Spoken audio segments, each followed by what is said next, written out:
Hey there, you are listening to Shack Together. This is episode 41. On today's show, we've got S.T.A.L.K.E.R 2, The Review.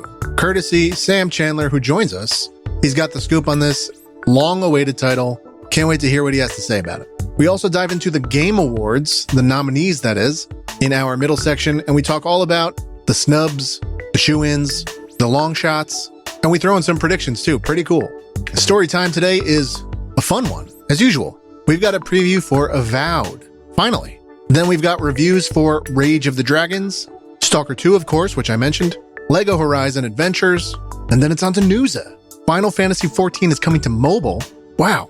Pokemon TCG Pocket, making big money. Control 2, we've got details on that forthcoming title. Sony's looking to acquire a much sought-after dev, you know the one. If you don't, stay tuned. Half-Life 2, back in vogue. Star Wars Outlaws, we are not going to make you be stealthy anymore. And then the latest on the NVIDIA financial reports. All that today on today's show. As always, thank you for being here. Let's kick it off. Here we go. Should we go to the record channel? About that. Yes, let's go. Where's Craig? There he is. Thank you, Craig. Hell yeah, Craig. Craig. Yeah, he's a nice guy, huh? It always cracks me up how you guys pronounce his name. That's so good. Wait, what is it supposed to be? Craig. Craig? Yeah, Craig. Not Craig? It sounds like you're saying with a G. C-R-E-G, Craig. That's just to my ear, though. I mean, Greg and Craig do sound pretty similar. Yeah. What if we spelled Greg G-R-A-I-G? Right? That would be weird. There's your cold open this week. It's like, are you there Greg? You go. Move on. Yeah, no, I'm Greg. Thanks. That's all we do. We'll get to the show faster. Why not? Let's do it. Boom. Headshot. Flawless victory.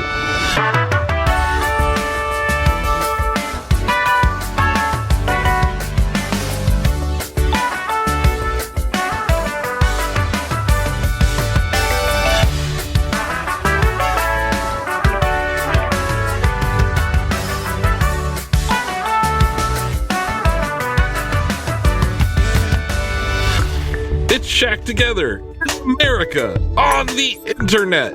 If this is your first time joining us, Shack Together is a Shack News video game podcast featuring myself, Asif Khan, your host, co-ghost John Benjamin, who is haunting our Discord, and I hear he's going to be on the show today.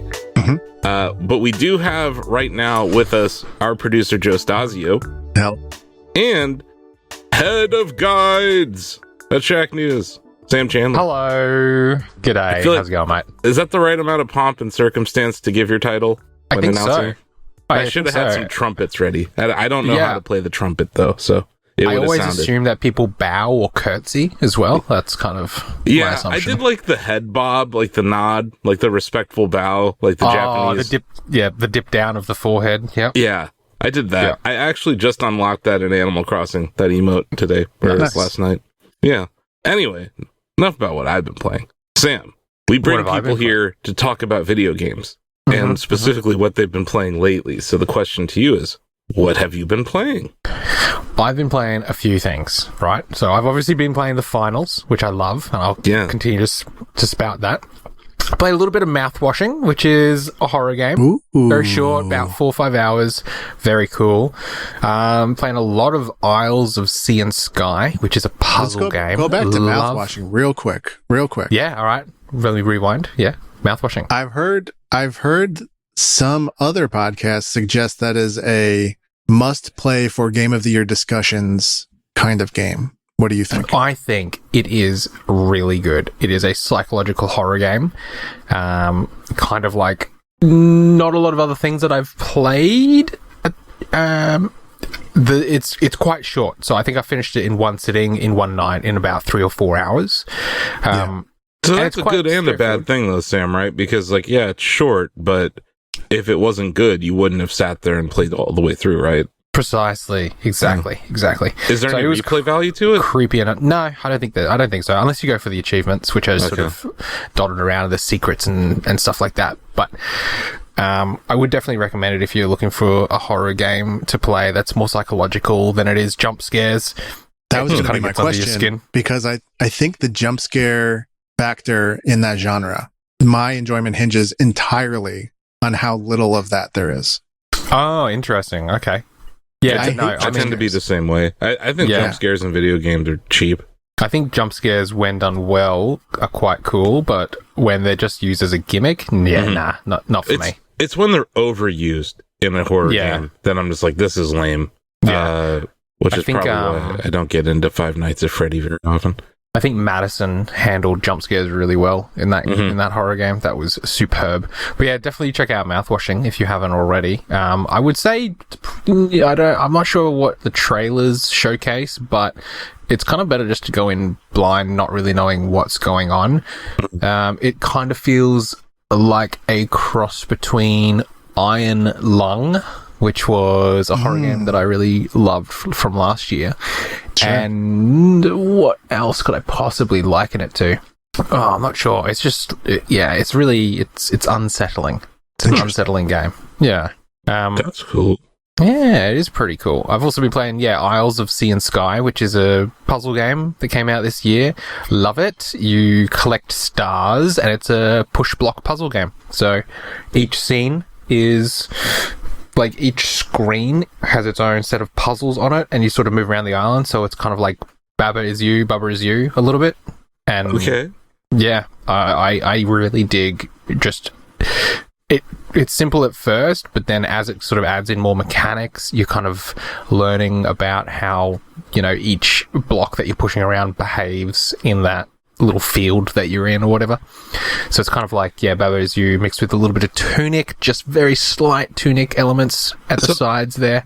Well, Sam, I'm watching this trailer and the overworld gameplay, like when you're solving like a land puzzle. Yep. I don't know if you listen to the podcast religiously or anything, but I've been talking about this game, Adventures of Lolo. This game looks very similar to that. Oh, okay. In how the overworld puzzles, like how you're moving these blocks, how you're triggering different mechanics. This looks a lot like the Adventures of Lolo, but there is this whole, like, you're navigating an overworld on like a turtle. Yeah, that's so right. That's not in the Adventures of Lolo, but this overworld looks like a more complicated version of that. And are these multi-screen puzzles? No, one screen. So once you go off the screen, that's it. You're on a new puzzle. Okay, that's cool too, because that harkens back to like a lot of those old school games, but it's also like kind of like Celeste, right? Exactly. Yeah. Wow, this looks cool. There are like puzzles that transfer across screens, as in like on some levels, I might discover a certain icon and go and activate it, and then if I collect the other icons around the map, it activates a puzzle on another screen that I wasn't able to interact with previously. So I can, head back over and, that's where it definitely seems more complicated than that 8-bit era, but it's definitely like 16-bit era looking. Yeah. That's cool, man. Music's great as well. Yeah, I really rate it, man. I really love puzzle games. And I do too. And this went, I don't know, it slipped by me this year. This came out in May. Yeah. Did we review this? I don't think we did. How dare us? How dare you, Shack News? There's so many games that come out. But yeah, it looks like it's rated pretty positively. Is this on Switch or anything, or? It's not on Switch at the moment. It seems perfect for Switch. Yeah, it seems like it should be. Doug Bowser, he listens to the podcast. Yes. Come on, get on it, Doug. Get the devs the money that they need to port it over, or whatever they need. It's got like a whole animated trailer too. Well, the art style is really cute too. I don't know. It's adorable. Like it's adorable. Yeah. Well, Sam, you sold me on this. Hey, nice. There we go. And I've also been playing Stalker 2. Reviewed it. So, I'm not sure. Should we have a chat about it now? Chat about it later? Yes. I want to hear all about this thing. Yeah, let's talk about it now. All about... Okay, all right, hold on. Let me settle in, because Bill specifically told me I gotta remember all my hot takes so that when he comes on next time he can underpin them. We should have just held a debate. well, the good news is, Asif, we will. The nominations. Oh, that's right. Yeah, those are coming up like a freight train. That's it, man. I absolutely love-hate Stalker 2. Wow. I can't stop thinking about it. I want to play it, but it grinds my gears, mate. Mm-hmm. I think the world that... Now, first of all, obviously, what the developers have been able to deliver is astonishing, given just everything that they have gone through, everything that Ukraine has suffered. I just want to acknowledge that. Obviously, incredible that they were able to deliver this in this day and age with what's going on. Sure. Mm-hmm. Yeah, so tip the hat there. The world itself of the zone, which is this irradiated area of Ukraine that has been affected by more nuclear meltdown explosions, right? It's beautiful, it's gorgeous, it's dangerous. There's anomalies that pop up, gravitational ones that sort of warp space, and if you walk into it, it rips you apart. There's electrical fields that pulse around, shards of glass slowed down in time that you have to walk through, else if you run through, you get lacerated and start bleeding. And, you're exploring this world and going on quests and helping people out and collecting loot and selling it. But I keep running up against just how far you have to walk to get anywhere. And I'm not expecting fast travel to a location that I haven't visited before, but I would love the option to fast travel back home, Wow. But as it stands, I would walk a kilometer. Half a mile. We know what a kilometer is. Do we? I don't know. Sorry, mate. I just learned you don't know what. Stupid Americans, but come on. We went to school. We know some things. A kilometer? Yeah, but I'm smart. I could do things. But a kilometer. But just in terms of the actual distance that you're walking, I don't mind doing that one direction, but when I have to turn around and walk back whilst also over encumbered, and it's not just an on-off over encumbrance either. It's a gradual, as you move out of the green zone on the weight carry capacity, you move into the yellow, and the main character walk slower, run slower, the stamina is depleted faster and takes longer to recharge. So all that ends up happening for me is I spend 7 minutes holding W, just walking back to town, and there's just not, at least for me when I was playing it during review, there just wasn't that much happening around me on the way back. So, there wasn't a whole lot of emergent things popping up. Sometimes I would pass a compound and I'd hear shooting inside of it, but for the most part, I wouldn't come across people fighting in the field. I wouldn't get accosted by any of the mutants, which is, its own blessing, because the mutants just sap the fun out of my brain. So it was just sort of a bit tedious. Whereas in something like Fallout, I don't mind. I can listen to the radio on my Pip-Boy, I can look at the environment and, be I'm going to go investigate this house and get a component or something from this house. But I can't do that in Stalker 2 because I'm over encumbered. And even if I do go into a house, I'm likely just going to find ammo. I'm not going to find components to upgrade my weapons or my gear because that's all handled just using credits. Wow. So it's it edges close to having these really cool systems, but just as it's about to get some depth to it, it pulls back. There's just not enough there for that loop for me. So you're saying it forces you to backtrack, but there isn't enough that happens on the way back to justify the time sink of going backward. Yeah, pretty much. Wow. Pretty much. Yeah, that does sound painful. I get it. I don't mind a long walk. I'll still crack open Oblivion, Elder Scrolls Oblivion. And I'll set a marker and I'll just walk across Hyrule. Not Hyrule, what am I saying? Cyrodiil. I got Zelda on the brain as well. I was thinking of the same thing. You'd walk across Hyrule, I'd walk across Cyrodiil, I'd walk across Skyrim, and I would, pick up flowers as I'm going. I would, stop in at a little village and have a chat to some of the people, but there's just not that in Stalker 2, and it just breaks my heart because I want to. You've also to got dive. Shadowmare. Beg your pardon? Yes. I said you've also got Shadowmare in Oblivion. Yeah, to go faster. Fantastic. Yeah. And I found old bicycle and I was like, I would love to take it to one of the blokes in town and just get them to fix it up. Right? But no, I gotta walk. I gotta trek. I understand it. It puts you in the game so that you're walking through these environments and you're looking and you're investigating and you may be dropping a pin at a location you want to come back and visit. But now I just have to walk back again to that location that I just passed. Like, I know it's a lot of the appeal. It's this loneliness and isolation, but it's borders too close to feeling empty at some points, especially when I'm mainly just finding ammo. And yeah, I can find some guns and I can go search an anomaly for artifacts to boost up my guy, but I don't know. I just think it stops short. Yeah. I haven't played this game, but I edited your gameplay that is on our YouTube channel. And I remember asking you, I'm like, is this game boring? Because like I saw a thread about it in the chatty last night because the game's out now.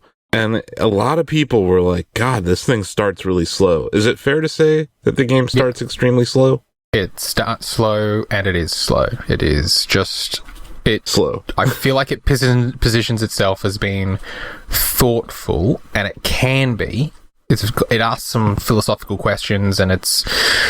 it's grey lines. Grey lines as far as the eye can see when it comes to making your decisions.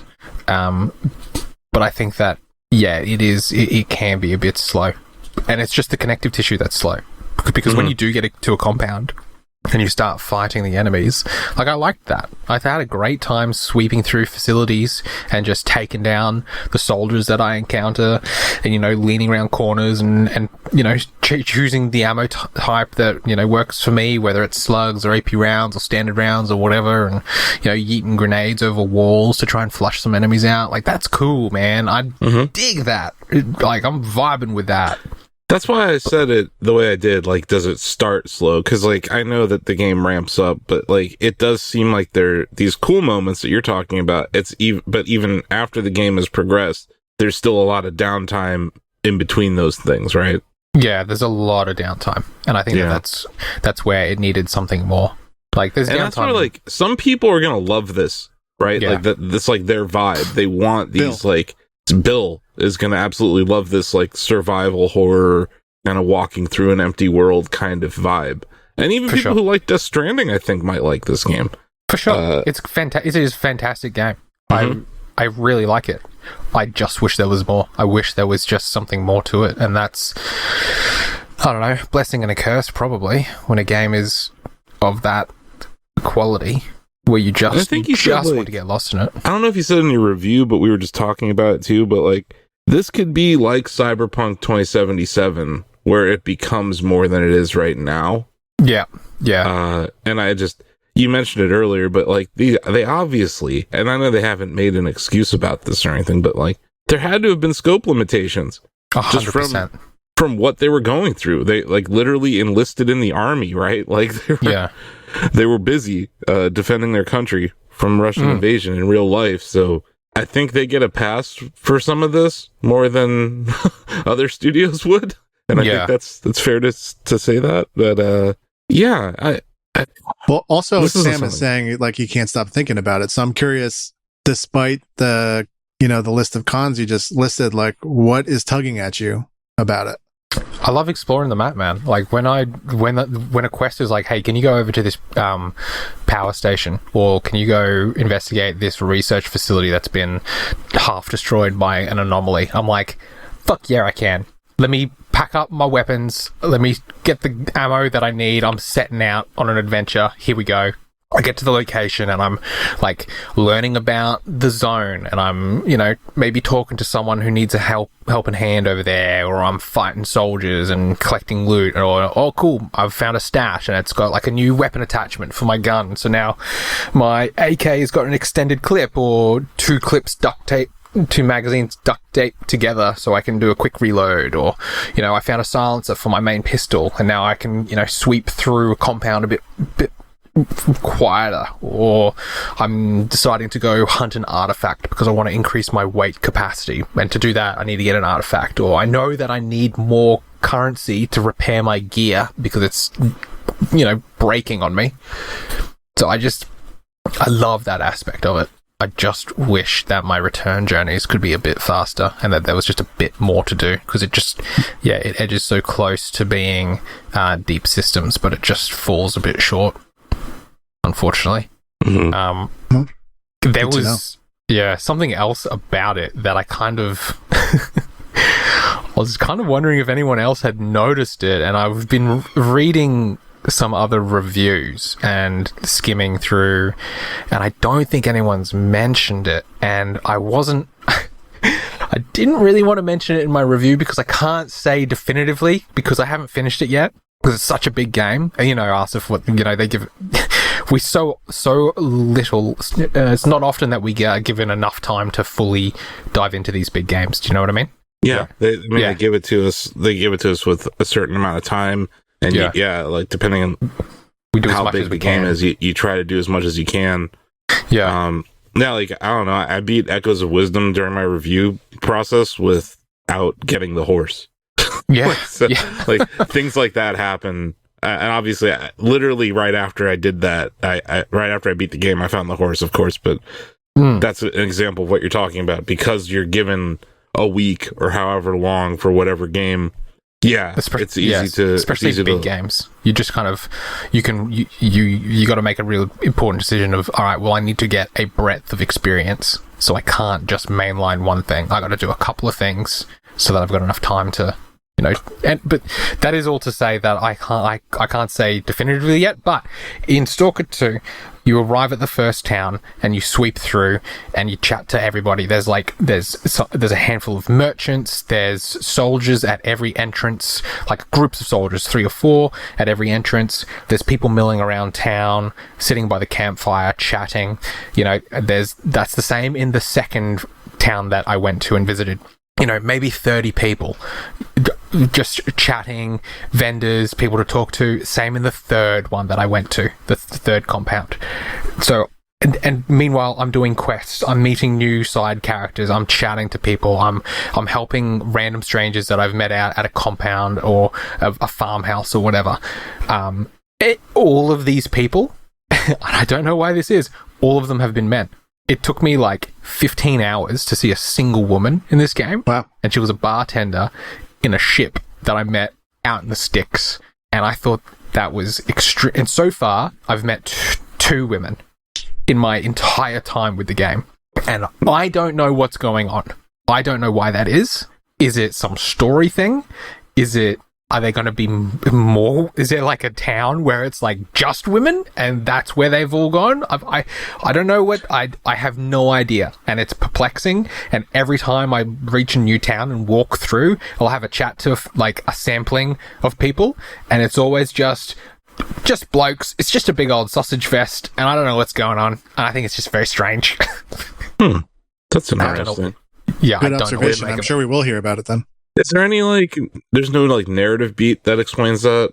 Not that I know of, unless it's hidden somewhere. Because I even went, during the review period, I even went searching. I'm like, is this something that was in the previous games? And like, a quick Googling revealed some Reddit threads where they're like, oh, I wonder if S.T.A.L.K.E.R 2 is going to have some women in it, or a playable character is a woman. And I'm like, is this just a thing? Is this, yeah.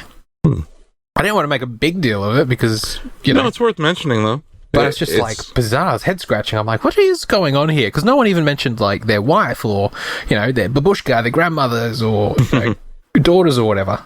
That's either a miss or, I don't know. That's interesting. Yeah. Well, is there anything else you want the folks at home to know? Or Joe, do you have any other questions about the game? Well, my one question would be like, my assumption is this is a dedicate your life to this game or you won't have fun to it kind of experience. Am I right in thinking that? Yeah, it's like or you like the series and you know that I'm going to pop on an hour here and there and do a task. Yeah, right. This is not a popcorn game though. No. Yeah. This is very serious business. Right. And for that reason, I'm out. Okay. Nothing wrong with that, but just it's worth, like, some of us have curiosity, which I will not indulge, knowing that. Look, it's on Game Pass, so indulge. I don't have Game Pass anymore. Yeah. But there's no shortage of keys for this, but it's just not. I don't have the time for this. I really don't. I would watch a stream of it if I don't know. But yeah, I don't know. It's just not for me, I don't think. Yep. I don't think it is either. the whole FPS genre just doesn't feel for me anymore, and that's just a weirder feeling because that's like kind of how I came up in the industry was through FPS games, and now it's like I'm sitting here playing other games. Is it the content within the FPS, or is it, dare we say, is it an age thing? It's not an age thing. That's good. It's I've played a lot of FPS games, Sam. Yeah. And I it's more like when I see an FPS game that has unique gameplay mechanics or weaponry or level design or, you know, locomotion, those intrigue me. And I think the game that in the last 8 years, the one that's grabbed me the most was Doom 2016 for that reason. Because like, I know that there were other games that had something similar to the glory kill mechanic, but the way that the glory kill changed that game, how you would get ammo from doing it, you know, how you would have to chainsaw people for health, that like the battle chess that's created in each of these FPS games is what interests me or doesn't. And then, like, you know, for a few moments, I was very interested in Halo Infinite's multiplayer.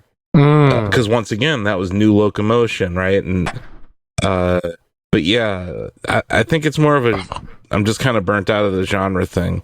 Yeah. But also, this isn't about S.T.A.L.K.E.R, but just in general, like, there's some really boring FPS games that come out, man. Like, that are just X-Defiant, like, like X-Defiant's cool. It's cool. Just joking. But it's not like, what does it do that's new, Joe? Nothing. You know what I mean? Like, that's all I'm saying. Even COD this year, like, I think they, like, the locomotion's slightly different, you know, like the jump shooting and all that stuff, but, like, diving, the backwards diving, you know, whatever. I don't know. I think it's that, Sam. It's just that that genre is kind of beyond mature now. So they do have to do things like S.T.A.L.K.E.R, where the open world becomes part of the selling point or other stuff. But yeah, like, I don't know, the yearly CODs and the death of Halo. Oh mate, Halo! I've got something to say about that. Sorry. That's right. You actually played the E3 demo on stream. Oh yeah, that's right. I did too. And that's like that whole stream that was just nostalgia bomb, right? Like so good. Because it made me realize, like, man, I really love Halo 2 more than a lot of FPS games that come out these days. I have thousands of hours in that game, and I don't know. But yeah, the more I've talked to you about S.T.A.L.K.E.R 2, the less I've wanted to play it. Yeah, it doesn't. It honestly doesn't seem like your style of game. If I'm being honest. No, but you know, to each their own, and I'm not going to hate on anyone who likes it. And I congratulate the studio on even getting it shipped. Apparently, the release date was exactly 1,000 days after the war in Ukraine with Russia began. Wow. So yeah, shout out to GSC. Was it Game World? Game World. On shipping. That's a big deal. Yeah, massive deal. Sure. Yeah. I just wanted to touch on, you mentioned Halo, and then now Halo Studios. You see them switching to the Unreal Engine? Yeah. Yeah. And they announced that. There's all that. They announced it when they announced Halo Studios. Yeah. But then now there's all those rumors about doing a Halo Combat Evolved remake. I hope that they do not make it as clean and polished as that reveal trailer, because that was not Halo's aesthetic. It's not this clean, crystal clear cut thing. It's got tints. It's got hues to it. It's got... I hope they get it right, because it's not just the game. It's about the culture around Halo at the time. It was cool. It was punk. It was, early 2000s, about as early as you can get without being the actual millennium. Mm-hmm. So I'm just worried that they're not going to handle it right, and it's just going to look run of the mill. You're going to look at a tree and be like, oh, I don't know if is that from Red Dead Redemption, or is that from Halo, or is that from some other AAA game? It might not have that palette that we know of the Halo franchise. It's a double-edged sword at this point, Sam, because the Halo engine, whatever their proprietary engine is called, it's bad. It's specifically bad at gunplay online. So if we have a better hit detection and tick rate experience with UE5, that's at least good for the multiplayer. But you're right, the vibe is going to be off because it's not the same engine. I don't need developers to keep pushing graphical fidelity. I want aesthetics and art style. Meet my friend Nintendo. Yeah, exactly. Because boy, do they know what you're talking about. Exactly. But yeah, that's interesting, man. Yeah, but the Halo 2 demo, that was pretty cool. Oh, that was wonderful. Yeah. I don't know what I think modders recreated that from maybe assets that they had found or whatnot, or maybe just from the ground up. But getting to play through the E3 2003 Halo 2 demo that I watched as 2003, I think I would have been 12 at the time that came out. And I was watching it on like a DVD that I got from a magazine because I wasn't in the know back then. I don't think I even had... I think I had dial-up internet at that time. I didn't even have broadband yet, so I didn't really have access to this information. And the amount of times that I watched that DVD, that gameplay, to be to be able to play it 20 years later on stream for work, what an absolute dream come true. Yeah. So cool. Very cool. That was the year... that was my first E3. Was it? Yeah. That's how old That's I am. cool. That's so cool, man.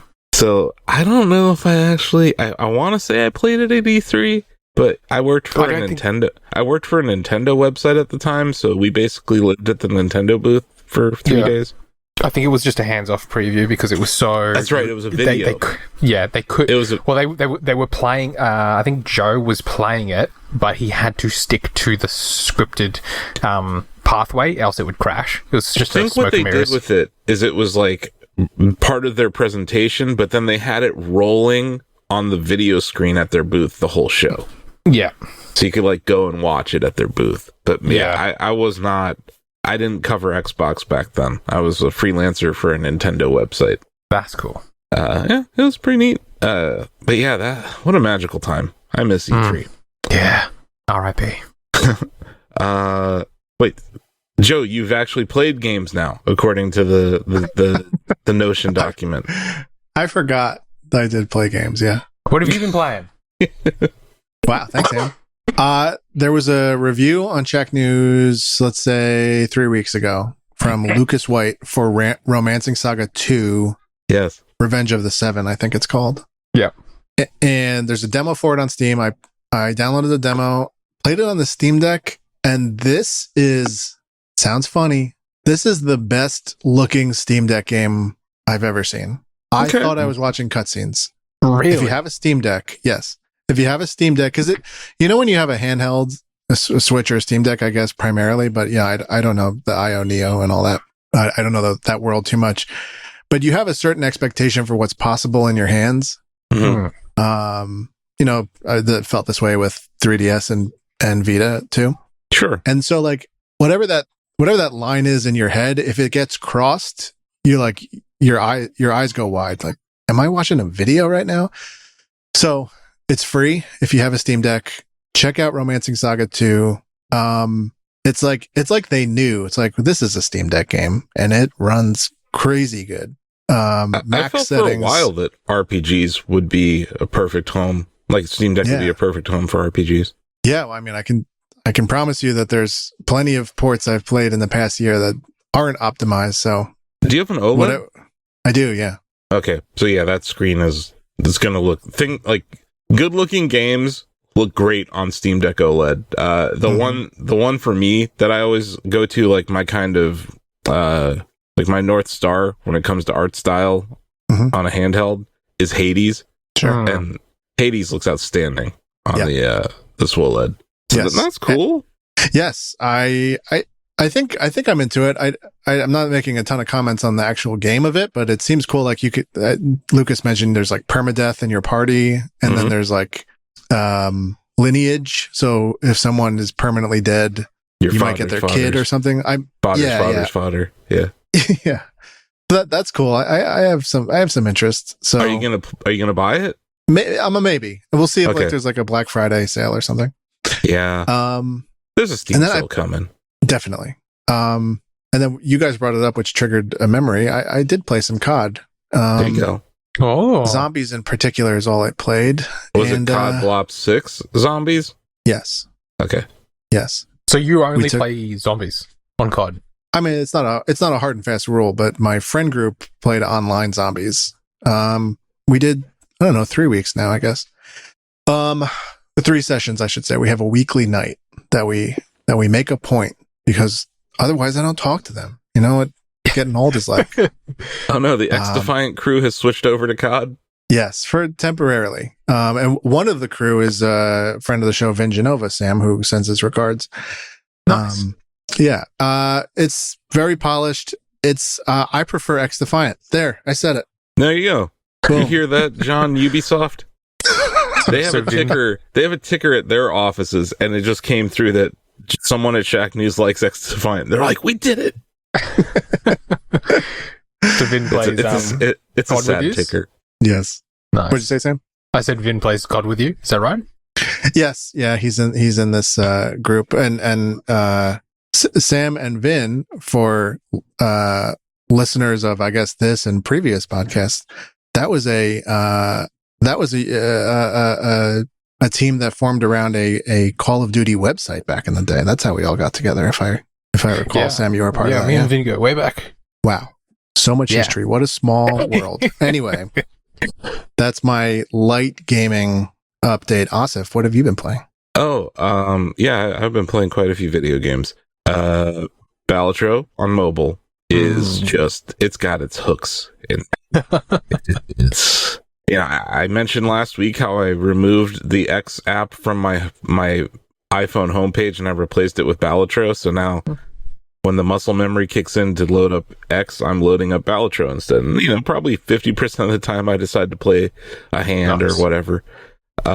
It's great. It's my second screen experience. I'm going to sound redundant talking about this, but I really like this game. God Emperor Geoff Keighley has smiled upon it, and it has been nominated for the Game of the Year at the Game Awards.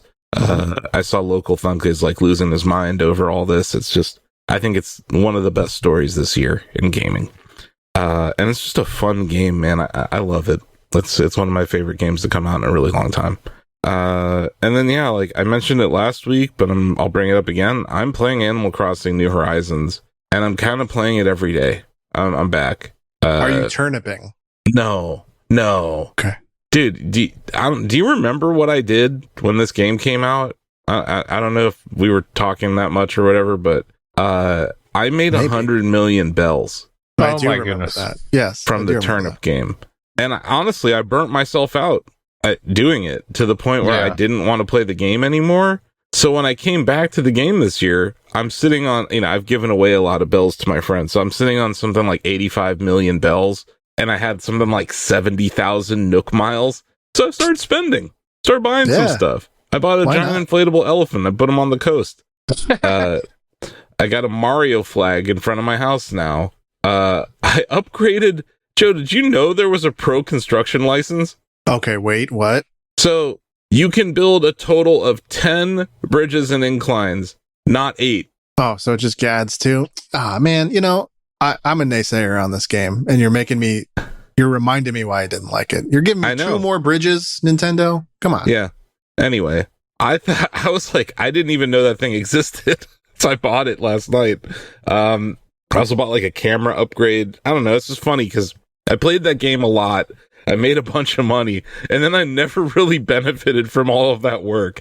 So now I'm coming back to the game, and I'm like, I went to Isabel, and she's like, hey, we're getting these reports that there's too many trees on the island. People are getting lost in the forest. I was like, okay, I need to do something about this. So I'm going to make it more of an entertainment complex than it was. It was a very rural island. It was an agricultural island. Because that's how we made money, damn it. But yeah, I'm switching it up. I'm building an outdoor wrestling arena. I bought a bunch of Mario goods, so I have like I said, I have the Mario flagpole. The plaza I'm building has superstars, 1-up mushrooms, fire flowers, and question mark blocks. Yeah, that's great. Here's another really dumb. Talking about the dumb side of this game, Joe? Because I admit it is a flawed video game.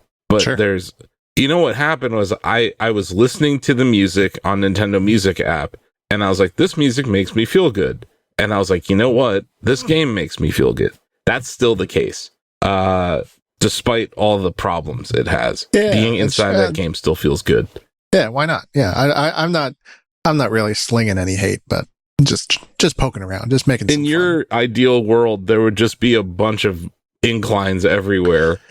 Yeah, he wants to live in an MC Escher painting, mate. He just wants stairs going up and around. And... Yes, exactly. So yeah, I've talked one of my residents out of leaving. T-Bone wanted to leave. I was like, don't leave. So he stayed. I've been talking to the monkey on my island pretty frequently. So he seems happy.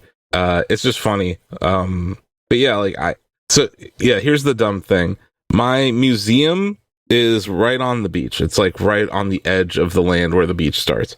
And I have been widening my walkways from, 1 square to 2. And I had to move the museum just 1 square away from the beach. But to do that, I had to move it to a different part of the island and then back. And it cost me 20,000 bells to do it. But I did it because that's where I'm at. This is why city planning is so critical to expanding countries and towns. You got to make sure you get yourself a good urban engineer. There's like another beachfront house that has the same thing going on where the walkway's only 1 square wide. And I'm like, I want to move it. So I'm probably going to move that person's house. I don't know if they're going to be upset because it's beachfront right now. If memory serves too, it's not just the money, but doesn't it take a day, real time hours to make that change? Yeah, it takes a day, which I don't know. That's not the end of the world for me. Like, that's what I like about the game, Joe. Is like I come in, I play it for maybe 40 minutes, and then I fuck off for the rest of the day, and then I come back the next day. You know what I mean? It's not. Yeah, fair enough. I'm not. I am getting pretty involved in the landscaping decisions, and I've bought some stuff in the interest of making more things. I'm going to make a soccer stadium on my island. So I have 2 goals. I don't. Can you buy a ball? Like, can you even kick a ball in that game? I don't know. I'll figure it out. But I'm going to make like a stadium, and then we'll move some more stuff around for sure. But yeah, it looks a lot better because like before, my island was just trees. There's just as many fruit bearing trees as I could plant, basically. And I'm trying to not ruin that aspect of my economy. And then the other, like, my main goal when doing anything on my island is it can't negatively impact fishing. Everything I do has to be in the interest of improving the fishing experience. So I'm looking at like where things are placed near the water, because like I have a lighthouse on the northeast side of my island, and it makes it hard to fish on that specific spot because it's like right up against the water. So I'm thinking maybe I move it back a little bit, or I don't know. But I am I'm doing some waterscaping. I have this I have a like physically impossible double waterfall on my island. There's fish in it somehow. But my question is, like, if you have a waterfall and there's water falling 2 ways off of it, how is there still any water up there? Underground it's coming from a geyser. Yeah, exactly. It's a geyser, so somewhere deep underneath my Animal Crossing. Okay, that makes sense. Fine, that makes perfect sense. There's a water table below the surface of the continent. Okay. Yes. It's an island, but okay, I get it. And is it fresh water? Oh yeah, for sure. Sam? Yeah. That's what's in Australia. We got a massive. Yeah. Got it. Okay, but yeah. So I've been playing Animal Crossing, and you have a bunch of pictures to look at in there. I also upgraded my camera, so it has like this surveillance camera mode, and also the fisheye lens. Mm-hmm. So once again, these are things I probably could have bought 4 years ago, guys, that I'm just now getting back around to doing. Joe, did you play much New Leaf or no? I played 0 New Leaf and 100 hours of this one. Yeah, I had like 500 or 600 hours in New Leaf, so I wasn't dying for another 400 hours in an Animal Crossing game, but I don't know. The events of the last few weeks have driven me to this game, and I'm enjoying it. Yeah. It's been good. Good. Nice. And then, let's, this will surprise a lot of people. I've been playing F-Zero 99. Nope. every damn day since the last podcast. I'm back, baby. And within 2 days of my return to playing it every day, guess what happened? Now, you know what? I'll get to that in a second. That's a tease. But yeah, let's go through my rivals of the past few weeks. So unless I mentioned that I lost, I have defeated all these people. Robert, Dino Heli, Blue, Dry Mag, Harold, all lowercase, Elgato, I love their capture cards, Sir Pinguino, Bowser. I beat Bowser, you guys. Okay. I also beat the Prophet Muhammad. How about that? Nice. Colwood, Krieg Mitch, Khan. You know, me and Khan, we have a rivalry going on. I beat Khan again. Mm-hmm. I beat Patrick, Metal God, J Fodder, Springtrap. I lost to male_gamer, you guys. That's the worst. No. Oh. Really bad. And then I beat Phil and I beat Rustum. So I've kind of highlighted names that I've seen in the game because it's been mostly positive or silly. But I did come across, I always call out games when I see this. And I did it with Rocket League all the time. So here I am. I played against someone with a racial epithet in their Switch name. And I'm pretty sure they replaced the capital I in their word with a lowercase L to get by the screening of it. But yeah, there was a character player named Big N-Word in F-Zero 99 last week, and that disappointed me. Wow. How would they not detect that? I mean, that's the classic Switch. NL, not NI, I think. No, I know, but you would think they would detect that too. What really disappoints me is I have no way of reporting this person. Right. And that's just, I think that's something Nintendo Switch Online needs to get better at, just across the board. Because I was thinking about, like, in Tetris 99, there's no way to do that either. And I don't think there was in any of the other 99 style games. So, but then I think about, like, Splatoon. I don't think there's a way to report a player name in Splatoon either. I don't think you run into it as much in Kart, but yeah, I don't know. It was disappointing. But yeah, outside of that, I did have some great news. On Saturday night, I'm doing my thing, firing up F-Zero 99, and I told you guys, like, I've been talking about this the last few weeks, like, I'm racing very well. I just am. I'm placing top 5, top 10, where it used to be top 20, top 30. Yeah. And I'm finding myself in first place mid-race a lot of the time. Joe, you'll remember, like, before I had won a race, I had said that I thought that the track I would win on was Big Blue. You have said that? And that's what I did this weekend. What makes it special is it was a wire-to-wire win. I was in first place after the first lap, the second lap, the third lap, and the fourth lap. So that's the first time I've ever done that in the game. And like I've said it before, it's really hard to play out in front. It's really hard to win a race like that.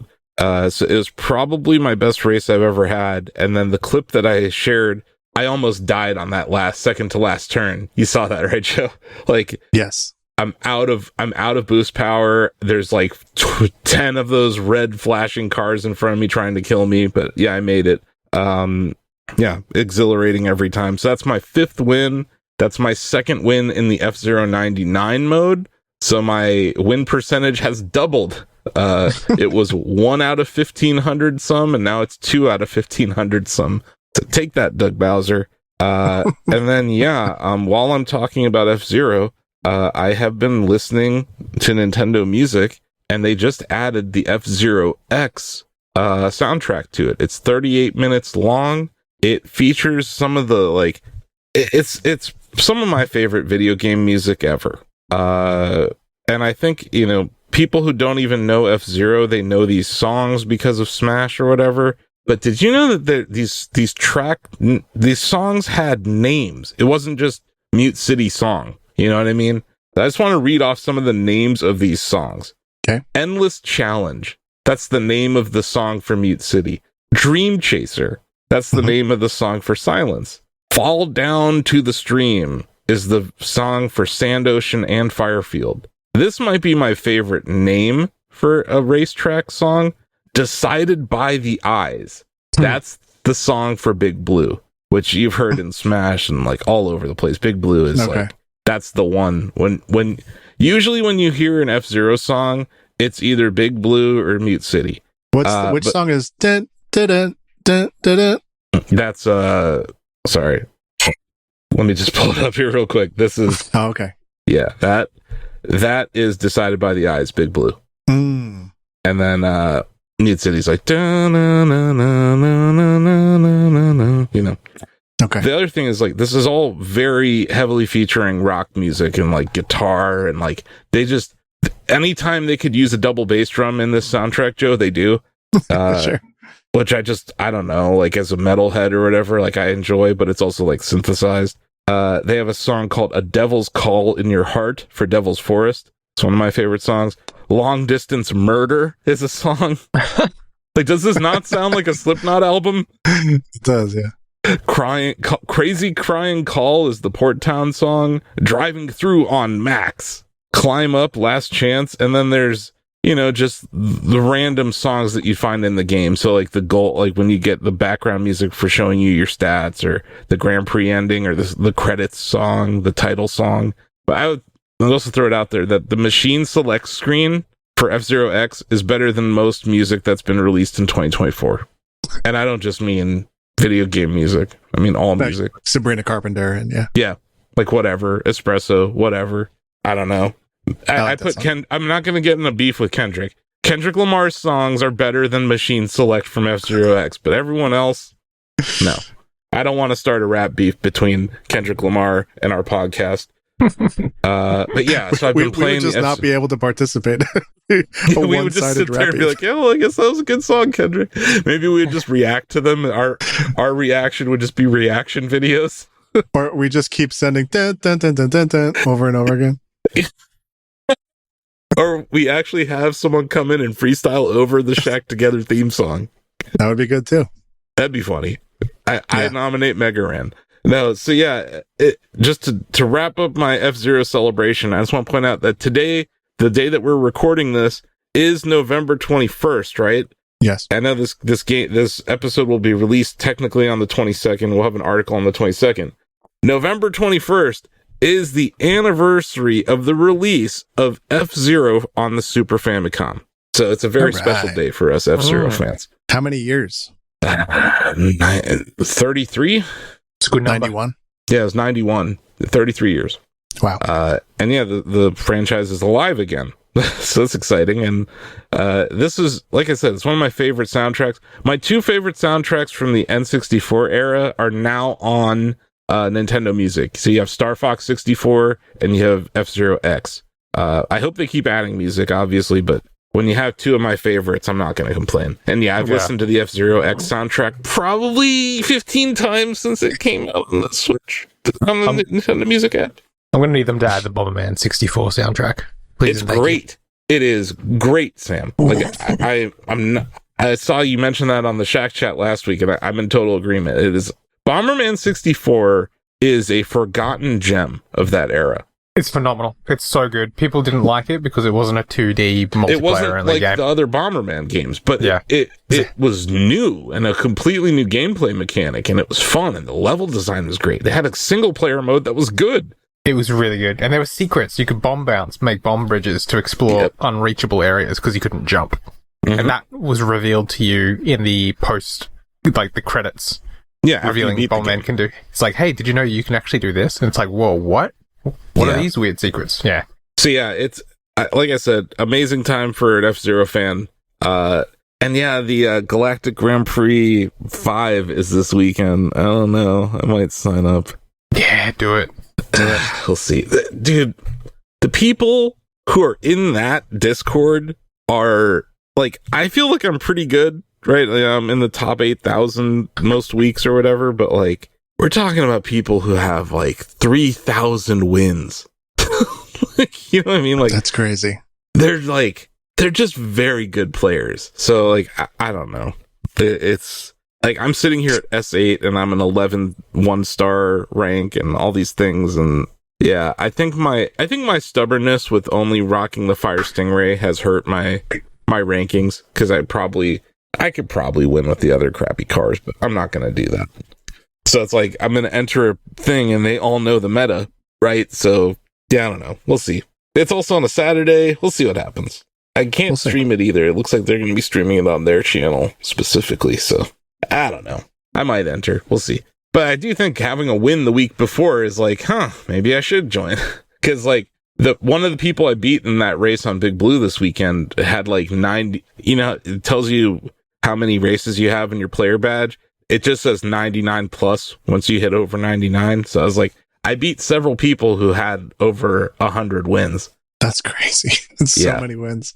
Yeah. Yeah, that's what I mean, man. Like, there is I don't know how big the community is, but there's like a sizable dedicated player base they're just crazy at it. So yeah, but yeah, I'm all F-Zero'd out. It's great time to be an F-Zero fan. But yeah, happy anniversary to the game that F-Zero 99 is based on.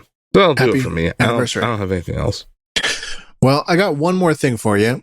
Oh, we're not like really Steve Jobs. Yeah, I'm going to show you a phone that I've made.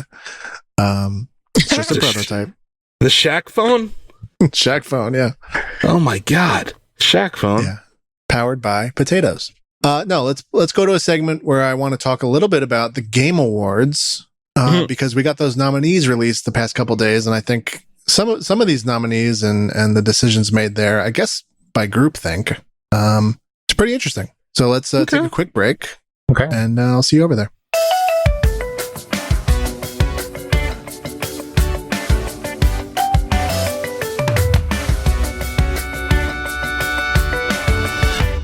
Hey, y'all, the Game Awards nominees are here. Did you see that?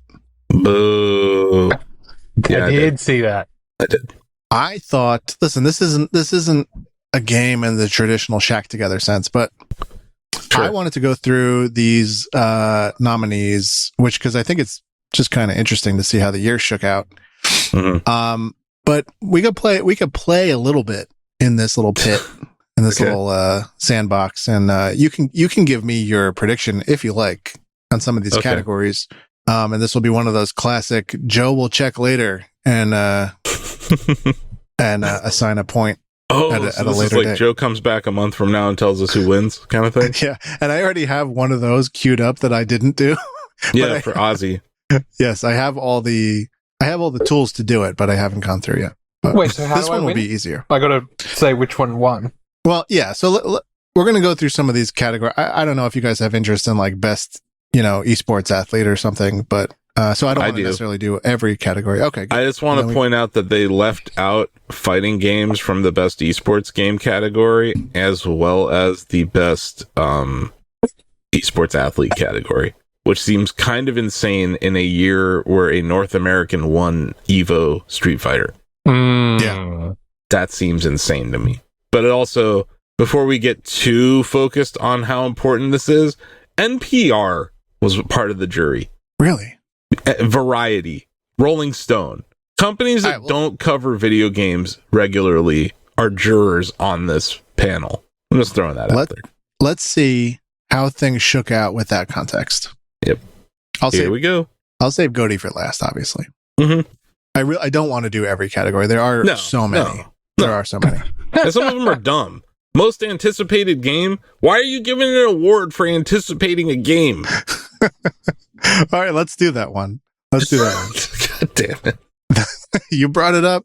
It is silly. The nominees for most anticipated game for Geoff Keighley's The Game Awards 2024 are Death Stranding 2 on the Beach. Of course. Yep. Ghost of Yotai, GTA 6, Metroid Prime 4, Monster Hunter Wilds.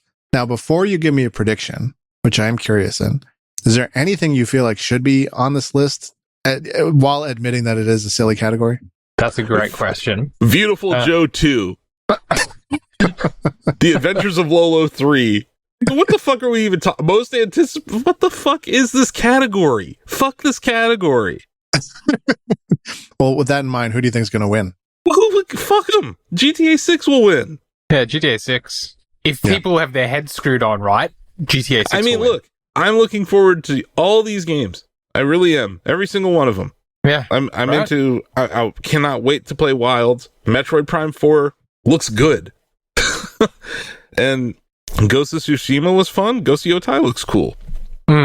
And we've already established I have a weird relationship with Death Stranding, but like, who doesn't want to go to the beach? Yeah. But like, this is the who gives a fuck award, man. Best marketing goes to. Yeah, but it's also, I think the Achilles heel of this category is like, what is the criteria? And maybe there isn't internal criteria, but like, I don't know. The like, game is not out yet, mate. It's a game that's not out yet that's been announced. Yeah, but that's got to be it. Okay, but then are you awarding it to like the loudness meter in the audio? Like what? Yeah. What's the criteria to win? Hype. Is what I'm saying. Hype. But what is the metric? Votes. Type units. Okay, so whoever gets the most votes. Yeah, it's votes. It's all votes, but it's just stupid. This is the dumbest category. Silly. It's so silly. Anyway, most anticipated hamburger of the year goes to every hamburger. Who gives a fuck? Jesus Christ. Wendy's. But also, it's a problem whereby if a game doesn't come out next year, it's like, okay, well, we're just going to add it to the next year's most anticipated. Dude, Zelda. Things. Zelda was on this list for like 3 years. Yeah. Tears of the Kingdom it wasn't even called Tears of the Kingdom yet. It was just the sequel to Breath of the Wild, right? That was on here for several years. So that's right. Cyberpunk was on here several times. Like, yeah, it's really dumb. It's really fucking stupid. But all right. Yeah, I'm going to give it to GTA 6. Yeah, I think you guys are right. But we'll see. Best debut indie game. This one's interesting. It's also a lock, unfortunately, for the nominees. Your options are Animal Well, Manor Lords, Pacific Drive, The Plucky Squire, and, of course, Balatro. Yeah. What's it going to be? Yeah, how all these games are good. Like, I would recommend people play all 5 of these games. They're all very different. How can you argue against Balatro or Balatro? There's also Animal Well, though. Yes. Okay. I think that's the most likely runner-up, personally. But yeah, that is true. I think Pacific Drive is great and like awesome work by Ironwood to like ship that. I think it's the recency bias of the calendar hurts them because they came out earlier in the year. But I don't know. Will the Donkey Army mobilize and vote for Animal Well? Maybe. But yeah, I think it's between those two. I don't think the Plucky Squire got enough traction, although it's excellent. But yeah, I think it's between Animal Well and Balatro, but I'll pick Balatro, obviously. Yeah, I'm going to have to go Sam. with Balatro as well. Yeah, it's the kind of thing where it just seems like there's way more gravity for Balatro, but Animal Well is like very well liked too. And, you know, it's possible like Balatro comes in last place in the GOTY category for all we know. I don't think it will. I'm just saying, yeah, Balatro looks like it has more ammo, but who knows in the end? We'll see. Okay. Best art direction. Astrobot, Black Myth Wukong, Elden Ring Shadow of the Erd Tree, Metaphor, Neva, the Gree successor. It's Metaphor. Final you reckon Metaphor is going to win? What are we even talking about? Are we talking about art direction right now? Metaphor should win. Metaphor should win. Will everyone know to vote correctly? I think people are going to go Black Myth Wukong. Do you I think so? they're wrong, but they might. I'm not. This is not me saying something is right or wrong. I'm just saying what I think. Yeah, I think that they're going to vote for that. Why is a DLC in this category? It's a good question. That's strange. Why is a DLC in this category? That like Black Myth Wukong, sure. Astrobot, sure. Metaphor, sure. Neva, sure. Elden Ring? Did they not get enough awards? Did Elden Ring not get enough awards when they shipped? No, it did not. Like, why are we giving Shadow? Like, look, Shadow of the Erd Tree is great, but like, come on, you couldn't let, I don't know, a Zelda in this category or even Brothership or something. Like, there's actually good art direction out there. There's plenty of other games I could mention. It just, I hate that they're putting a DLC here, and this is why NPR shouldn't be given a vote. Sam, you're going Black Myth. I think I might have to go Black Myth. I can also see people maybe voting Astrobot, but I think with the huge popularity of Black Myth, and I don't think people will vote for Shadow of the Erd Tree, and I don't know that Metaphor has the juice that Black Myth Wukong was able to deliver. It does. Right. There's more people who bought Black Myth. There's more people who play Black Myth, and I think Metaphor is kind of under the radar right now. It's not because it's not another Persona game. I don't think it's sticking out like some of the studio's other games would. But there is nothing dripping with art direction more than that game. Yeah. It is beautiful. Like, the fucking text box, just the box in which text lives, is animated and stylized. Like, every little thing, every button and every menu. I don't know. If you can't see that, go vote for Elden Ring Shadow of the Erdtree. But yeah, my vote's clearly Metaphor, Joe. Noted. Let's go into some Nintendo zone here. Best family game. Your options are Astrobot, Princess Peach Showtime, Super Mario Party Jamboree, Echoes of Wisdom, and The Plucky Squire. Best family game. So, Joe, you have a family. I do. We all do. In a certain sense. I mean, like, you got kids, though. I feel like this is more like, what kind of game would you sit down and play with your kids? You know what I mean? Well, I have played 2 of the 5 of these with my kids. And they love Astrobot. They love Astrobot. They love Princess Peach just as much, I'd say. Wow. Even though it's terrible. And still haven't played Zelda? I just don't own it. I think they might get a kick out of it, but I don't have it. They're going to laugh when they see the beds. They're going to like it. I think you're right. I think they will appreciate that silliness. Yeah. It's also just a kooky game. Like, it's dripping with humor and dad jokes too. So I don't know. I think this category always goes to Nintendo. So it's like, what's the best Nintendo game in this list? It's Zelda. So I'm going to say Zelda, but okay. I'm going to throw it out there. Where the fuck is this game in the other categories, man? Like, why is it? I don't know. We'll talk about it when you bring up other categories. But yeah, Zelda for me. Sam, what do you think? I'm going to think Astrobot. Yeah. Yeah. I do. I think if I were voting, which I'm not, which I don't know why I'm not, I should. I think it probably will go to Astrobot. Purely because I've got a mate who's got a son, and he's like, my son has been obsessed with Astrobot. Wow. And I can see why. A lot of good games in that category, though. Yes. And Princess Peach Showtime. And Princess Peach Showtime. Yeah. There is another category where Echoes of Wisdom shows up, and that is the best action adventure category. The nominees are Astrobot, Prince of Persia: The Lost Crown, Joe's favorite. That's right, Silent Hill 2, Star Wars Outlaws, and Echoes of Wisdom. Action adventure. It's Zelda. Now, I'm remember, pretty sure you're not picking what you want. What will they pick? I don't care. Fuck them. They're talking like, fuck them. Who do I think? I don't give a fuck. You're I'm competing just telling against you Sam right now. I don't care. You know how many of these games I've lost, Joe? Most of them. I'm just telling the folks at home that Geoff Keighley has jumped the shark repeatedly this year. And yeah, Star Wars Outlaws, really? That's on here? Yeah, it's kind of silly. Okay. Okay. Yeah, it's Zelda. The whole fucking genre of action adventure wouldn't exist without that franchise, especially the top-down Zeldas. So, no, it's Zelda. And if they don't vote for Zelda, they're idiots. Sam. I think people are going to vote for Silent Hill 2 in the action adventure genre. Really? Do you really? There's a horror genre, though. It's not even... What is it doing here? I know. That's what happens when you have NPR and Variety as jurors instead of Shack News, Geoff. I know. I get it. I understand. I'm as bubbling with outrage beneath the surface as well.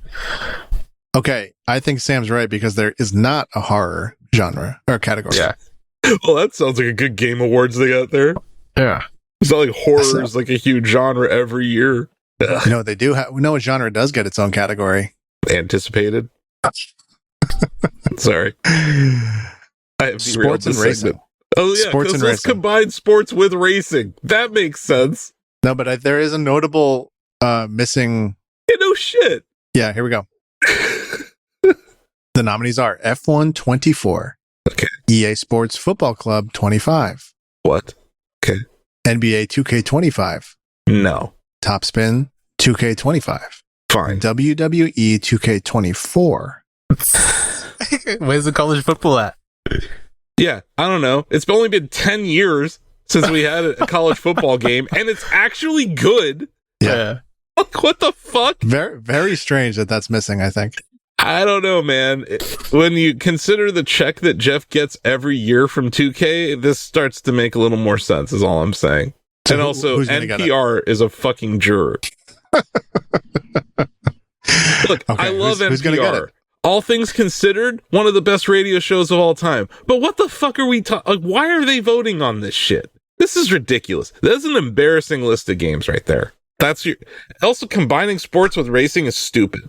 I'm just gonna say it. That's dumb. Okay. F1 wins. Okay, I'm gonna say WWE. Wow. Could. It's actually a good year for that game. But F1 is. I mean, EA is in the process of ruining F1, but it's not done yet. Like, they acquired Codemasters and everything, but like, I think F1 is just a competent racing game with like a cool sim aspect to it. It has player progression. I don't know. I haven't played a FIFA game in years. I won't buy a 2K game, like the NBA 2K series. I won't buy that anymore. We got codes and it's not good. No, it's the same fucking game every year. I didn't play Topspin. And I've played enough WWE 2K24 to agree with what Sam's saying, but like, just objectively, F1 is a beautiful video game and should probably win this category. So I'll say F1. Good pick. All right, this one is, I think, less controversial. We'll see. Best score, best music: Astrobot, FF7 Rebirth, Metaphor, Silent Hill 2, and Stellar Blade are your nominees. Final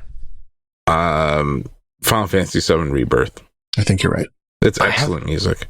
Yeah. I don't want to play that game, but it's excellent music. I have the new 8-disc set if you'd like me to share. That new version of the One-Winged Angel is pretty solid. Like, I don't know, I love it. It's Final Fantasy music is my favorite part of that franchise, so yeah. And we don't know how much more Uematsu we're going to get, so yeah. I'd like to send him out with a bang.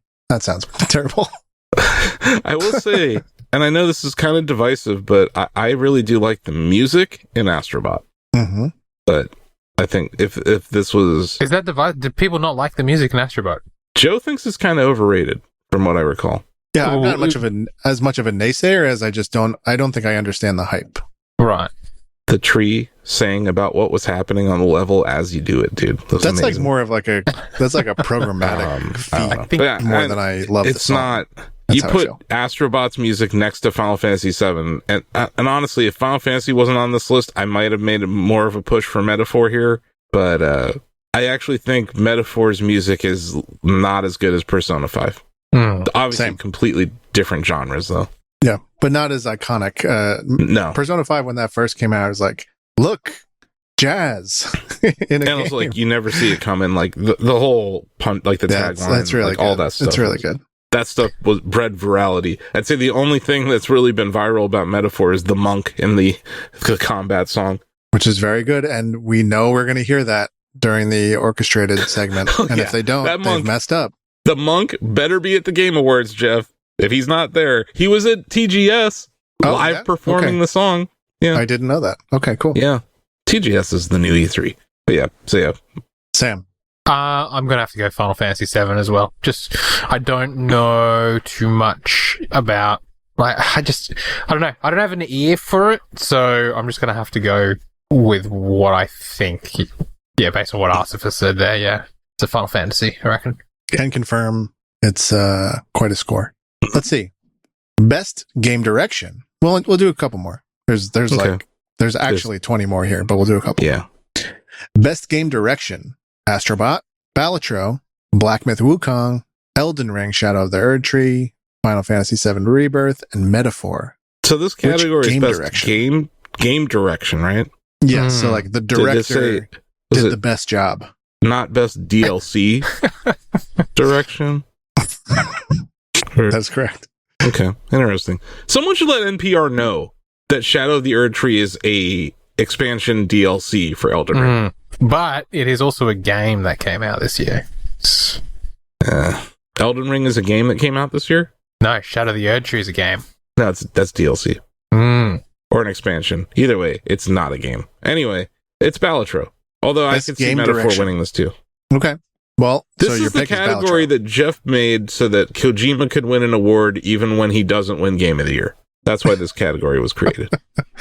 I see. I associate this category with God of War 2018 Sure. in my head. Yeah, sure. Corey had that great speech. Yeah. He got emotional. But yeah, like just personally, I think Local Thunk, what he did with Balatro as a very small dev, I just think is outstanding. Like you look at that game sitting among these other titans, right? Yeah. I vote for Balatro. It'll probably go to something dumb like Astrobot or Elden Ring or Final Fantasy VII. The masses are going to vote for Elden Ring, so I'm going to have to go Elden Ring. Wow. At the very least, the trolls are going to show up and vote for Elden Ring in every category just because it's stupid that's even in there. Joe, can we please mention fighting game before you move on from this? Yeah, let's do it next. Great. Okay. Wow. Okay. You want to list them? Yes, I'm looking for it in my chart. I have it right in front of me. It's Dragon Ball Sparking Zero. There it is. Yep. Grand Blue Fantasy Versus Rising. Multiversus. Tekken 8. And then this is another thing where I just want to let NPR know how video games work. Marvel vs. Capcom Fighting Collection Arcade Classics. How the fuck are you supposed to put a collection of some of the most iconic fighting games of all time in this category against new fighting games? That's stupid. It is stupid. Yeah. That's really fucking dumb. Who wouldn't vote for Marvel vs. Capcom against anything? Marvel vs. Capcom 3 is like one of the best fighting games ever. One of the best esports ever. But the answer is Tekken 8. Tekken 8's the best fighting game this year. Marking it down. I don't know what you think. Yeah, it's strange. It's strange because it's like you want to acknowledge that collection, but it's hard to imagine like the team coming up on stage and like giving a heartfelt like, we ported this all over and we put it all into one package. Like, it's just, I'm not trying to discount that. It's not the same thing. There's not parity on these projects, you know?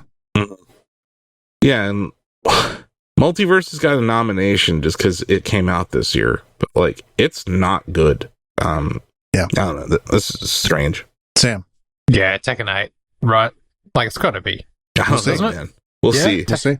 I that's where my heart is, Sam. Oh, actually, sure. I'm going Dragon Ball. I just realized. Just because Dragon Ball Sparking Zero because of the fans. That would be the troll vote, or Marvel. Either way, I don't know. Dragon Ball Sparking Zero is not that great of a fighting game. It's good, but it's not great. So if they're really judging it on the quality of the game, I think Tekken 8 should probably win this. Mate, people, the general public, when it comes to reviewing or comprehending games, it's either a 0 out of 100 or 100 out of 100. There's no, like, best game or worst. It's the worst game ever created or the best game ever created. I don't know.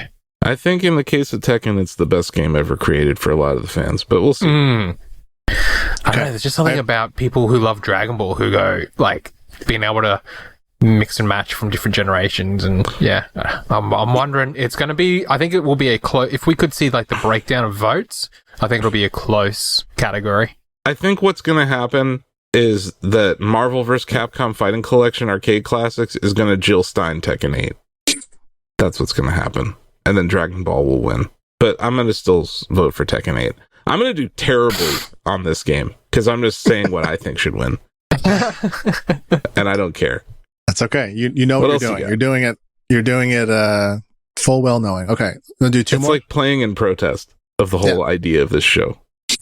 All right. Best narrative. Best narrative, and then we'll do Goaty. Okay. Best narrative is Rebirth, Like a Dragon, Infinite Wealth, Metaphor, Senua's Saga, Hellblade 2, and Silent Hill 2. Yes, Hellblade 2 came out this year. Like, it's got to be Hellblade 2, right? Like, wow. I would not have said that's a shoo-in, but is that your pick? I think that's going to have to be my pick. Like, narrative? Wow. Like, best story? Best narrative? I don't know. Like a Dragon, Infinite Wealth is a pretty heavy story about cancer, and I don't know. Metaphor is also a pretty interesting story. I just haven't made it far enough to judge Metaphor, Joe. Yeah. But I think because the voters are dumb, they're going to vote for Final Fantasy VII Rebirth. But yeah, I can see that. I would pick Like a Dragon, Infinite Wealth. I would too. I would pick Like a Dragon too. And I also think the way these shows go is that voters try to compensate for when they don't pick. Like, if they don't pick a game for Goaty, they try and give it its flowers elsewhere. Yeah. And there isn't a lot of Like a Dragon elsewhere. That's fair. That is true. has kind of been forgotten this year. It's on the RPG list, but Yeah, but we'll see. as it should be. Let's do Game of the Year. Astrobot, Balatro, Black Myth, Elden Ring, Shadow of the Erd Tree, Asif Game Khan, of obviously. the year. Game of the year. Okay. Final Fantasy VII Rebirth, and Metaphor made the cut. I am surprised to see that. Yeah. This is a fan vote, right? Like the jury is how you get to this part. You get to the nominees via the jury, but now it's in the hands of gamers, right? I think so. No, I think Isn't it? I think there's a fan vote component that's like some weight. But the to jury it. still gets to vote on these nominees. Okay. That's right. Yes. Given that, I don't think Black Myth Wukong will win. If it was just a fan vote, I think they would win. They have the opportunity to do the funniest thing ever, though. So keep that in mind. You're saying Elden Ring for Game of the Year? I am saying Elden Ring. Yeah. Because if the whole show's a farce, just like lean into it, you know? Well, that's why I don't think Balatro's going to win this. Yeah. I would be very happy for, I don't know, for what, 8 months of the year, Joe? I said it was my Game of the Year. Yeah. Only up until recently, where I think Metaphor may be replacing it at the top. Mm-hmm. I think these dumbasses are going to vote for Final Fantasy VII Rebirth for Game of the Year. We've hit a nerve. I just think that's where it's going to go, man. I could see it. Yep. I don't know, man. I've been around this industry for 10 years, just as long as the Game Awards, and we've been judges at E3, and we're like one of the last independent American gaming websites left. So yeah, I am a little annoyed that Geoff just doesn't want us as a juror. Like, how many websites need to die, Geoff? And I cannot wait for our awards to be announced. Because we have a category for DLC and a category for expansion, Joe. And a category for horror. Also, by the way, you left out one snub that is on my Shack Chat this week.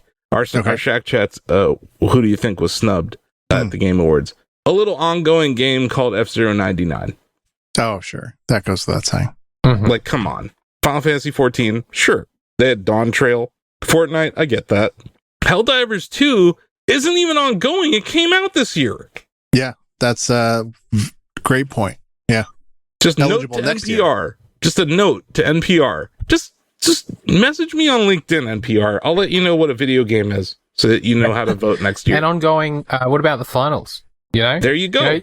You know that game that, Geoff, you had at your last Game Awards show, launching it with a trailer? Like, what about that? Come on. And guys, what about X-Defiant? Yeah, X-Defiant. That came out this year, so it shouldn't be in here either. No, my point is, I'm joking. Yeah, Diablo 4, fine. Destiny 2, yeah, I get that. But really, the year that Destiny's had, Sam, would you consider this? No, absolutely not. Like, what I'm saying? Is this? Yeah. You know what I'm saying? Like, this category sticks out as one of the most embarrassing ones. That's all I want to say is like, and it's not just because of my F-Zero fandom. Like, I just don't think Helldivers should even be in there. And they've also managed it terribly this year. Oh, yeah.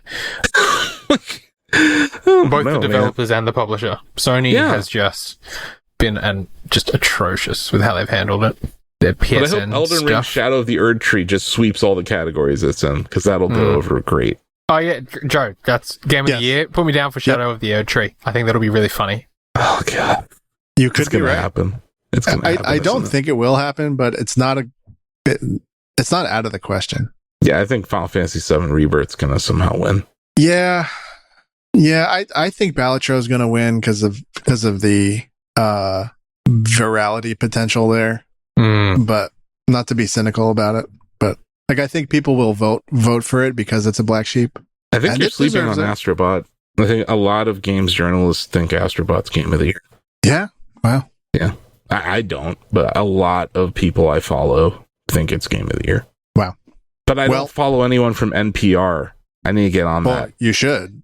We should get NPR on this podcast. We should try to do something with All Things Considered. That'd be amazing. Or Car Talk. Can you imagine if we did a Car Talk episode? Be great. Am I referencing shows you guys don't even know? I mean, I know I've never listened, but I'm familiar with the existence of Car Talk. Yeah. Car Talk is huge. Let's wrap up this segment. Hallelujah. I apologize, I guess. No. I'm just giving Apologize shit. right now, Joe. It's not you, Joe. I'm only giving shit to Geoff right now. Please don't mistake this. This shade is for Geoff, not you. Very good. That's so Okay, funny. well, we all know, and I think, 3 weeks, something like that, how things turned out. So until then, thanks for playing. And we got a big story time, which I will pass the mic back to Asif for. We'll be right back with story time, so stay tuned.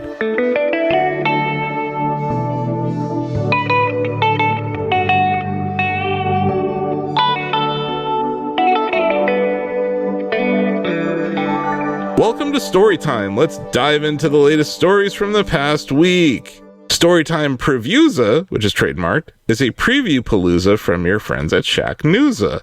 Donovan wrote a hands-on preview of Avowed. And Donovan's, he's a big fan of Skyrim, right?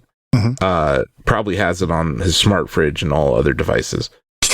But he had a lot of nice things to say about this. It has a similar gameplay, with like the right hand, left hand combat that you would see in a Bethesda game, right? But it's not just guns or whatever. It's guns, it's magic, it's swords, it's bows, it's arrows. So it's a combo of fantasy and like some gunplay mechanics. So I think that's pretty cool. Yeah. I don't know. What are your thoughts on this, Joe? Well, I continue to forget and remember on a loop that this is the Pillars of Eternity world. Yeah, universe. Yep. Yeah, and Pillars of Eternity 2, which I believe there's a Shack News long read out there for. Yes, and a documentary about their launch called 24 Till Launch that you can watch on our YouTube channel. We were embedded at the studio their launch day. Sick. Mm-hmm. That game expanded my worldview of their world in that, like, it introduced like nautical elements and some more the pirate's life. Yeah, but then also like the introduction of weaponry in that game, which did not feel like it was part of the universe in the first game. And I don't know if there's like a amount of time between the two games or something, and that's why or whatever. But I think all that to say, like, Avowed is going to have like a pretty rich foundation to support it. Like, there's quite a bit of lore standing up this, which is like the hard part. Like, lots of studios want to make their Skyrim.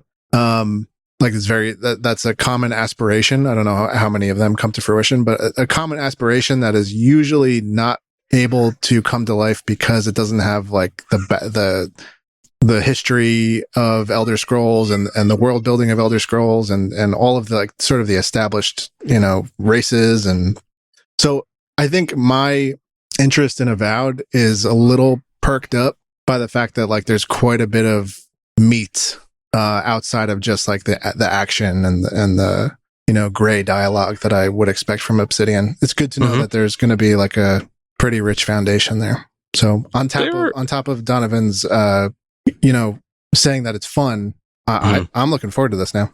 Yeah, I think Obsidian makes some great games. I like Grounded, and Grounded is an example of like a definitely gameplay mechanic driven sort of game, but it has cool systems and it tells an interesting story. So I think it's kind of similar. Like, they have some cool gameplay mechanics. They're using that Pillars universe, which is full of lore at this point. And Obsidian's very good at telling stories. I'll say that much. Like, they think about stories when they make a game, and they build their games to that. I will say that their community, I don't know what his name is, what his title is now. He used to be like director of community over there. Mikey Dowling pitched them a wrestler RPG built in the same engine as Pillars of Eternity 2. And I'm like, man, I would play the hell out of that game. I would love to play that game. So whenever I talk about Obsidian, I like to throw that in there, that somewhere on their whiteboard is this idea of a single player wrestling game built in the Pillars engine. And I'm like, man, that would be cool. Yes, please. I know it's just, they got a lot of other stuff to work on, I'm sure, but I hope there's like a Skunkworks project somewhere at their studio now that's working on that. But this looks cool. And it does. God damn, we need a good Xbox game. So please, Obsidian, please ship something. Yeah. I'm excited for that though. Yeah, I'm happy to hear. The exact kind of game that you want to have, like we all want Avowed 2, right? We all want, like, if it's going to take 15 years in between, if we're lucky, in between Elder Scrolls games, man, we could really use another studio doing something that scratches a similar itch. And if this goes well, you could see them beefing up for, like a more vast sequel. That would be a good recipe, I think. Cool. Let's see, what else we got here? That was Previewza. It was just the one. Just the one. But we have Storytime Reviewza, which is a reviews palooza by Shacknewza. And we have several reviews here. We already talked about Stalker 2, Heart of Chernobyl. Sam, you gave that an 8 out of 10, right? Yeah. Good. Good game. Good game. Got some issues. Hopefully they fix them. And it may not be for everyone. Yeah, exactly. Outside of that, we have Rage of Dragons Neo review from Lucas White, who says they're coming back and fighting. They got a 7 out of 10. It's a niche fighter. It has a CRT filter, which I always love when games do that to, like, kind of bring back that retro feel. Tetris Forever has a pretty good selection of options for, like, how you want to display the games. Nice. Some neat gameplay ideas. Yeah, this is... I guess the cool part of this is, like, it's a very strange part of Double Dragon's universe to have a fighting game built in that universe. But, yeah. Some of the negatives, no crossplay. That always sucks. Yeah, Lucas was saying that it was quite difficult trying to find a match due to the lack of crossplay and the fact that the game is incredibly niche. Like, you got to really know what's going on to have interest in, I would assume, in this fighting game. And then the infamous Neo Geo arcade mode CPU is at full force here. We talked about this, but, like, arcade games were built to take quarters, and sometimes when you translate them to console, they suck because they're just really hard, and there's no quarter mechanic anymore. So a lot of these Neo Geo games have that problem because many of them were arcade games. And he also said there's some balance issues and exploits that are a known issue in the game and are still there. So they were known before this. Is this a remake or a remaster or a re-release? I don't know. How do you describe like a re-release? Re-release. Yeah, it's a re-release. So they didn't address any of the issues that existed in this game. So that's kind of annoying. Outside of that, it looks okay. It plays decently. But those are some pretty sizable negatives that knocked it down to a 7 out of 10 here. And then our third review in reviews, Aiden O'Brien posted his first review for Shack News. Nice. He reviewed Lego Horizon Adventures. Yeah, he goes by Scanner Barkley on the chatty, but yeah, and elsewhere. He's been writing a lot of guides for us, kind of supplementing our guide coverage wherever. But yeah, we're in a situation where we did not get Lego Horizon Adventures early, but we still wanted to review it. It seems kind of mid. Not bad, but not great. And seems like totally okay, you know? That's the thing with Lego games, Sam. Like, there's an element of charm and fun and delightful gameplay to every Lego game that I think can carry some of the lesser franchises. And I think this is one of those. He raved about the visuals in the game, says it's very beautiful. The writing is funny, which I was kind of mentioning is they tend to be kooky. They don't take themselves too seriously. That's always fun. It oozes passion for the subject, hints at the possibility of much better things to come. Maybe there's a sequel. The cons, though: samey environments rapidly kill off the desire to explore. Traversal and platforming challenges are few and far between. Shallow mechanics, even for a title aimed at younger gamers. That's going to be a problem in most Lego games, but, like, I don't know. Yeah. Have you played the Skywalker Saga Lego game? Like, that has solid gamuplay. The game offers almost nothing for continued engagement past the main story. That's a big negative for me. Doesn't sound like there's much replay value. This seems like a Black Friday game. Yeah. This seems like a Black Friday game, to be honest with you, if you want to pick it up. But, you know, it's good. I tend to like the Lego games. I'm just going to throw it out here again. I don't know how many times I've said it on this podcast or on the previous ones that I've been on, but I want a new Lego City Undercover. The GTA style Lego game. Yeah. I loved that game. They should make another one. But they won't because they keep getting licensing deals thrown at them left and right. Now they're making stuff for Fortnite too, so. Yeah, I mean, we need more Star Wars Lego though, don't we? God, no. No, we don't. I know, right? Please, no. Please. Please just stop. Don't make that last trilogy into a Lego series. That would be the worst. It's coming, dude. It's on its way. We know it is. Is it kind of in the other one? I don't know. As in, I don't know. There's nothing. I think it might be in one of the other ones. It's got to be, right? It's got to be either. Yeah, is it in the? I don't know. I don't know. Is there a Lego race Star Wars? I've got no interest in Star Wars, so I don't know. I don't know. Sorry, I'm Googling it. My assumption is that they're going to make as many Lego games in the Star Wars universe as humanly possible. Yeah. Or I'll flip that around. As many Star Wars games as humanly possible. Sorry, yeah, she's in Lego the Star Wars. Yeah, she's in it. She's in the Skywalker saga. So yeah, don't worry about it. It's already happened. I didn't make it that far. I only played through like the original trilogy levels, which were fun. That's a really funny game. Anyway, maybe buy Lego Star Wars Skywalker Saga on sale instead of this game, and then a year from now, maybe you'll be able to buy this game for cheaper. Because I don't know, paying full price for some of these games is, I don't know. Yeah, anyway, sure. That was Reviewsa. Not too heavy of a week for us here, which is nice because some weeks we have like 1 billion. And now we're on to Newsa, Storytime Newsa, which is a news palooza coined by Shaq Newsa. Final Fantasy XIV is coming to mobile. That's pretty interesting. Yeah, took a long time. And it's not Square developing it. They're working with, what was it, Lightspeed? Yes. I believe is the studios. That sounds right. It's its own game as well, right? It's not crossplay. It's its own. Yes. Like, remade. Contained. Yeah.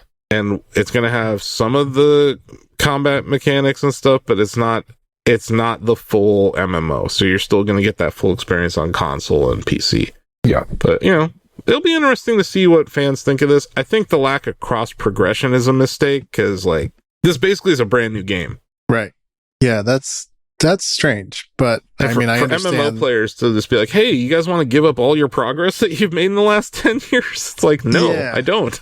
I really don't. But at the same time, like, trying to imagine them squishing that UI down to a phone would be ridiculous. Yeah, I don't think it would be possible either. So yeah, you're right. It's I don't know. I don't want to dwell on it too much, but it's out there. We have a trailer up on social if you want to check it out. Yep. Hey guys, remember when I said that the Pokemon TCG game was going to be a license to print money? I do. Guess what? The Pokemon TCG Pocket game is a license to print money. It's made over $120 million since launch. $120 million since launch. Gosh. It's been out for 3 weeks. Yeah. It's making $6.4 million a day. Wow. It just shits money out, guys. And look, I'm playing it. I didn't even mention in what I've been playing it lately because I'm playing it super casually. I only show up, I get my free cards, and then I'm out. But there are clearly people addicted to opening card packs, even in this virtual game. Yeah, it's been downloaded over 30 million times. So the average revenue per user is probably over $1 right now. That's wild. Yeah. Good for them. Jeez. Crazy. I don't think I'll ever understand owning digital cards in a trading card game.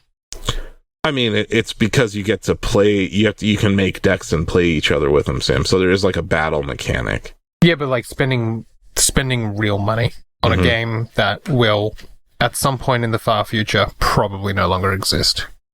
Yeah. I don't know why you would spend money on it either, Sam, but it's where we're at. It's where we're at. Hey, but look, some of those people are having fun and are doing so responsibly. Who am I to naysay? Go and enjoy your games. Go enjoy your digital cards, all right? Yeah. It's no different than buying horse armor for your WoW How dare you? character. My horse armor in Elder Scrolls Oblivion is phenomenal. My horse never looked better. 2 Oblivion horse references in one episode.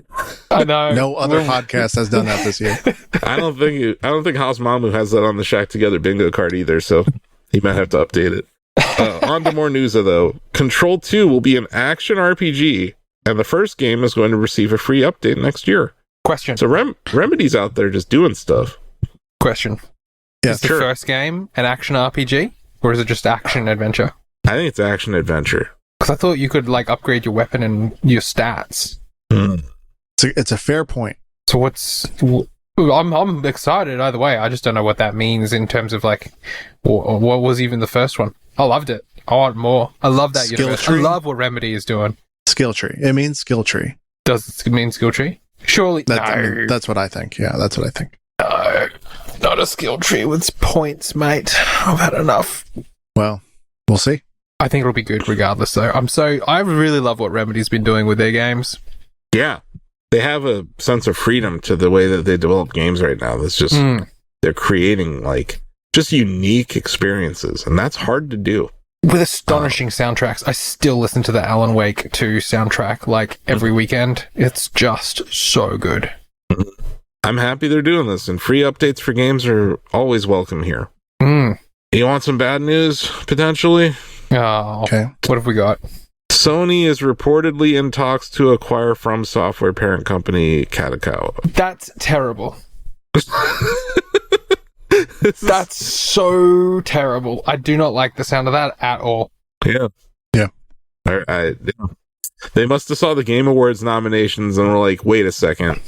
A DLC is about to beat Astrobot. Yeah. We must acquire this game before this happens. And look, people might be like, but Sam, you didn't mind too much when Microsoft acquired Activision. It's like, I minded a bit, but look what Sony's done this year alone with forcing games to have PlayStation Network and then just removing people's rights from being able to buy their games with Helldivers 2 and offering But Sam, terrible.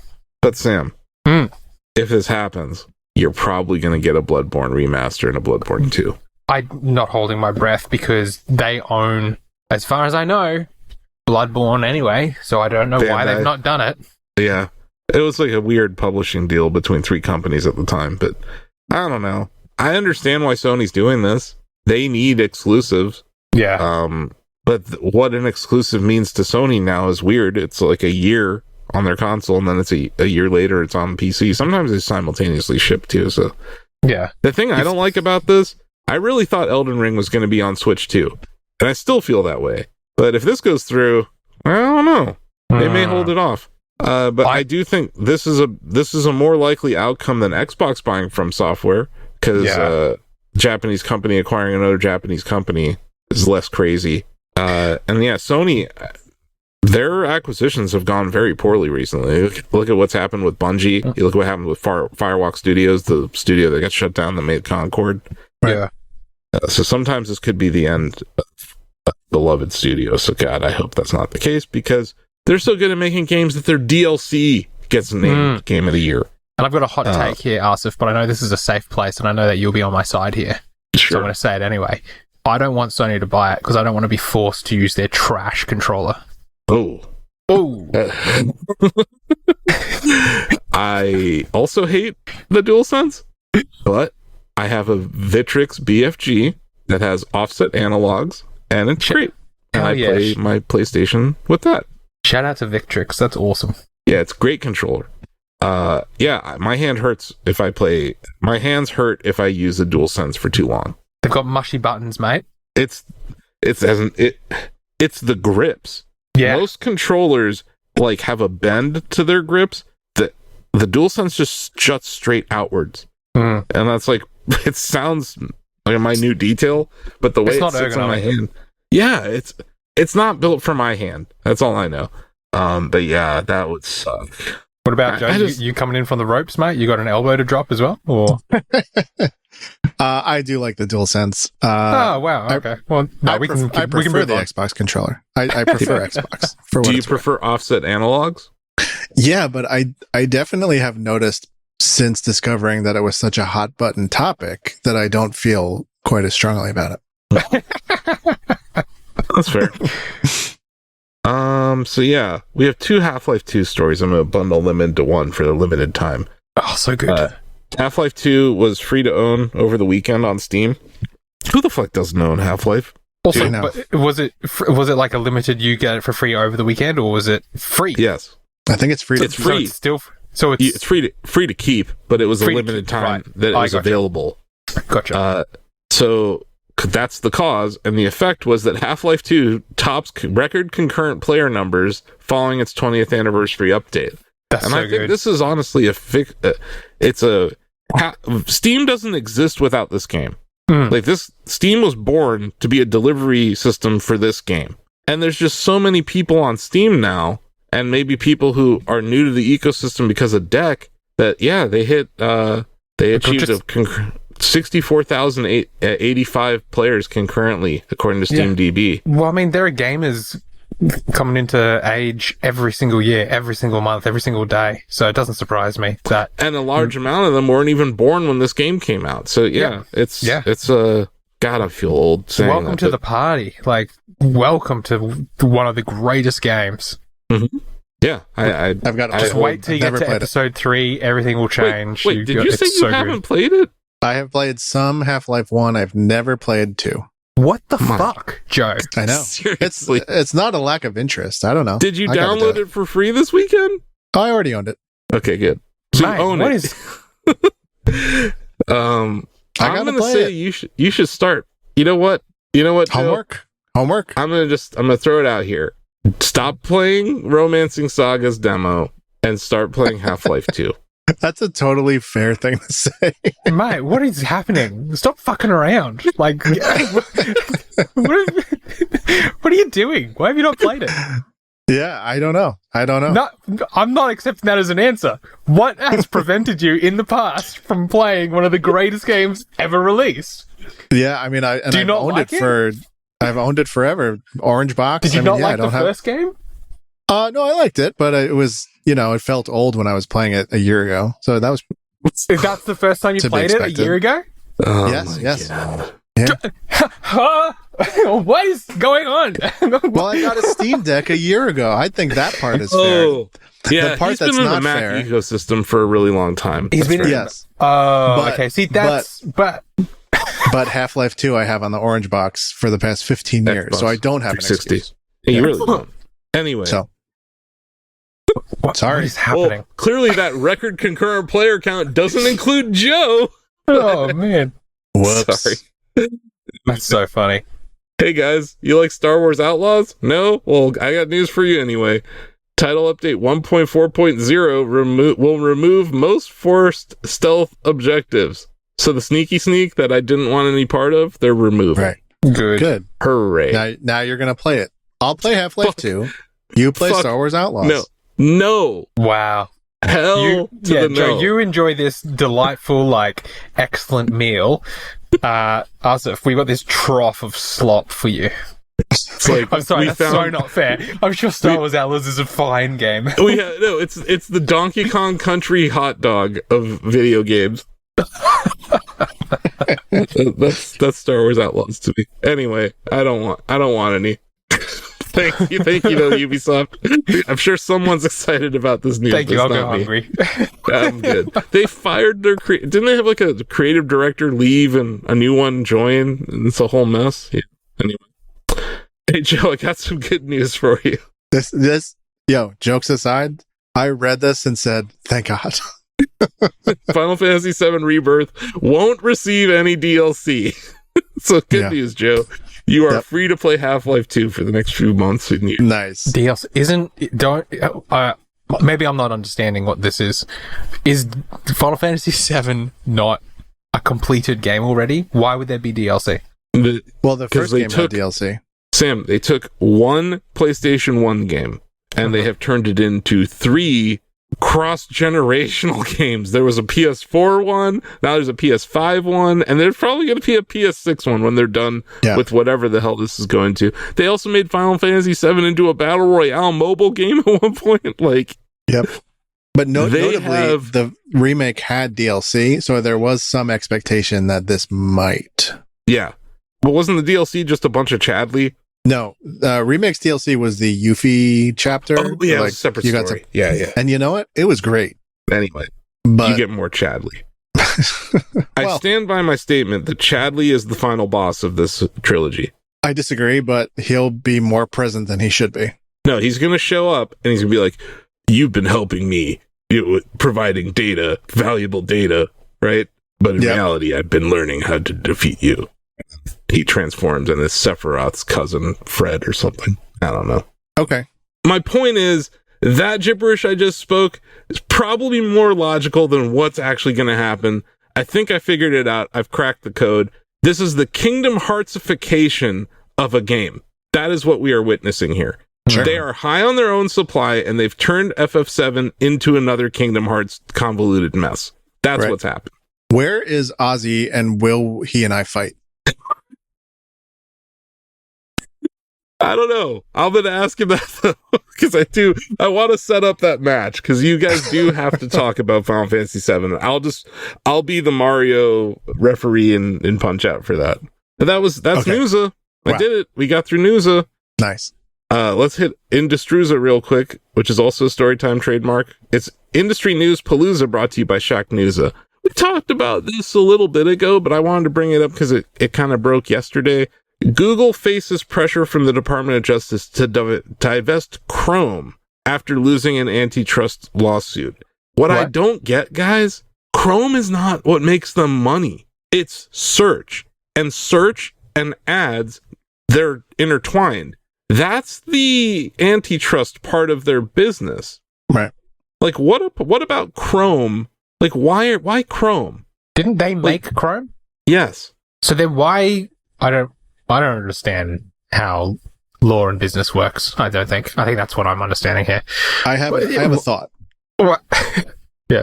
There is probably some EULA that we all signed on Chrome that when you log in, you know how you can log in with Google on the browser level? Yes. I would think that there's probably some monopolization of saying, hey, Chrome lets you use Bing.com if you want to, but then Google still sees what your search is and the results thereafter because you're in their browser. And therefore, even when they're not getting a cut of the pie, they're getting a cut of the pie. Yeah. That's my guess. Okay, fine. So yeah, on the matter, the DOJ issued a statement, and they said it believes Chrome must be removed from Google to remove some of its power it has on the overall market of search engines and results. To remedy these harms, the DOJ requires Google to divest Chrome, which will permanently stop Google's control of this critical search access point and allow rival search engines the ability to access the browser that for many users is a gateway to the internet. Look, they did this with Microsoft. Do you remember Internet Explorer? They did this. It achieved nothing. This seems like a fundamental misunderstanding of what Chrome and a search engine is. No, it's a fundamental misunderstanding of what Google does. Yeah. Google's a data broker. And yes, removing one point, to your point, Joe, removing that one access point to a user's data that they're stealing from or whatever, they're compiling data from, sure, that'll have a slightly negative impact. Will this affect Google's operating earnings at all? No. Not $1 is going to change from this. Because Chrome doesn't make them money. So, like, all this is going to do, this is going to kill Chrome, is all it's going to do. Because I don't think Chrome can exist by itself. How many browsers exist right now independent of a parent company? Like Brave? I think DuckDuckGo has a browser, but that's like it. Arc. There you go. Oh yeah, Opera. Opera's been around for a really long time. Firefox. But like, it's Edge, right? It's Edge, it's Safari, and it's Chrome. When you look at mobile traffic, it's Chrome or it's Safari. Now, the only thing with mobile traffic is that you'll usually see Chrome as represented by, like, Brave will be listed as Chrome too. So it is hard to say. But I don't think this is not going to stop the monopoly that is Google. No, Google's deal with Reddit should be litigated. What they're doing to the internet with placing Reddit results ahead of actual articles, that's hurting information. It's bad for the internet. This is the problem with this government. The people in charge that can actually hold the companies accountable don't understand what they need to do. And the people smart enough all work for the tech companies. All the smart lawyers work for the tech companies. They have too much money. But the idea that you're going to break up Google and this is your solution is just idiocy. Because the real problem is the relationship between advertising and the data mining and search. But no one, if you suggested breaking search away from the ad business, Google would cease to exist as a company because 85% of their revenue still comes from those. Also, why aren't we spinning off YouTube here? YouTube is like 10% of their revenue. It is another platform that they can do everything that they're talking about. Chrome here is same on YouTube, right? So I don't understand this. Like, you really want to break up Google, break up Google. This is such a half measure, not even quarter measure, fifth measure. So yeah, I don't know. It's just another half step by the Biden DOJ, which has honestly been underwhelming to watch how they operate. Letting Activision Blizzard go through what that Microsoft deal with Activision Blizzard go through is still one of the dumbest things I've seen our government do. And seeing all those people cheer for it, and now looking at where we are, yeah, hate to say I told you so, but here I am. Anyway, on to the next bit of Industruza, which is Industry News Palooza, brought to you by Shacknewsa. NVIDIA, the largest company on earth that matters, at least. We're talking about a $3.6 trillion market capitalization. They reported earnings. They had revenue of $35 billion in the quarter, Joe. 3.3 billion of that, gaming. So gaming is now less than 10% of their revenue. That's wild to me. Because that used to be like the GPU company, right? Yeah. Now they're the AI company, and they are printing money. 74.6% gross margin. That means 75 cents of every dollar of sales they have is profit. That's crazy. That's wildly profitable. Their revenue grew 95% year over year in the quarter. I've never seen a company with this kind of top line growth at that scale. They also increased their forecast for the next quarter, increased it by $400 million. They said that their next generation Blackwell AI chip is in the hands of their major partners. So Facebook, Microsoft, OpenAI, xAI, Tesla. They're starting to receive these new chips, and they're starting to build new data centers with the new chips. It was a good beat. Yeah, they're still doing very well. For full disclosure, I do own the stock. I have some options in it as well. I own it as a hedge to owning Shack News, honestly.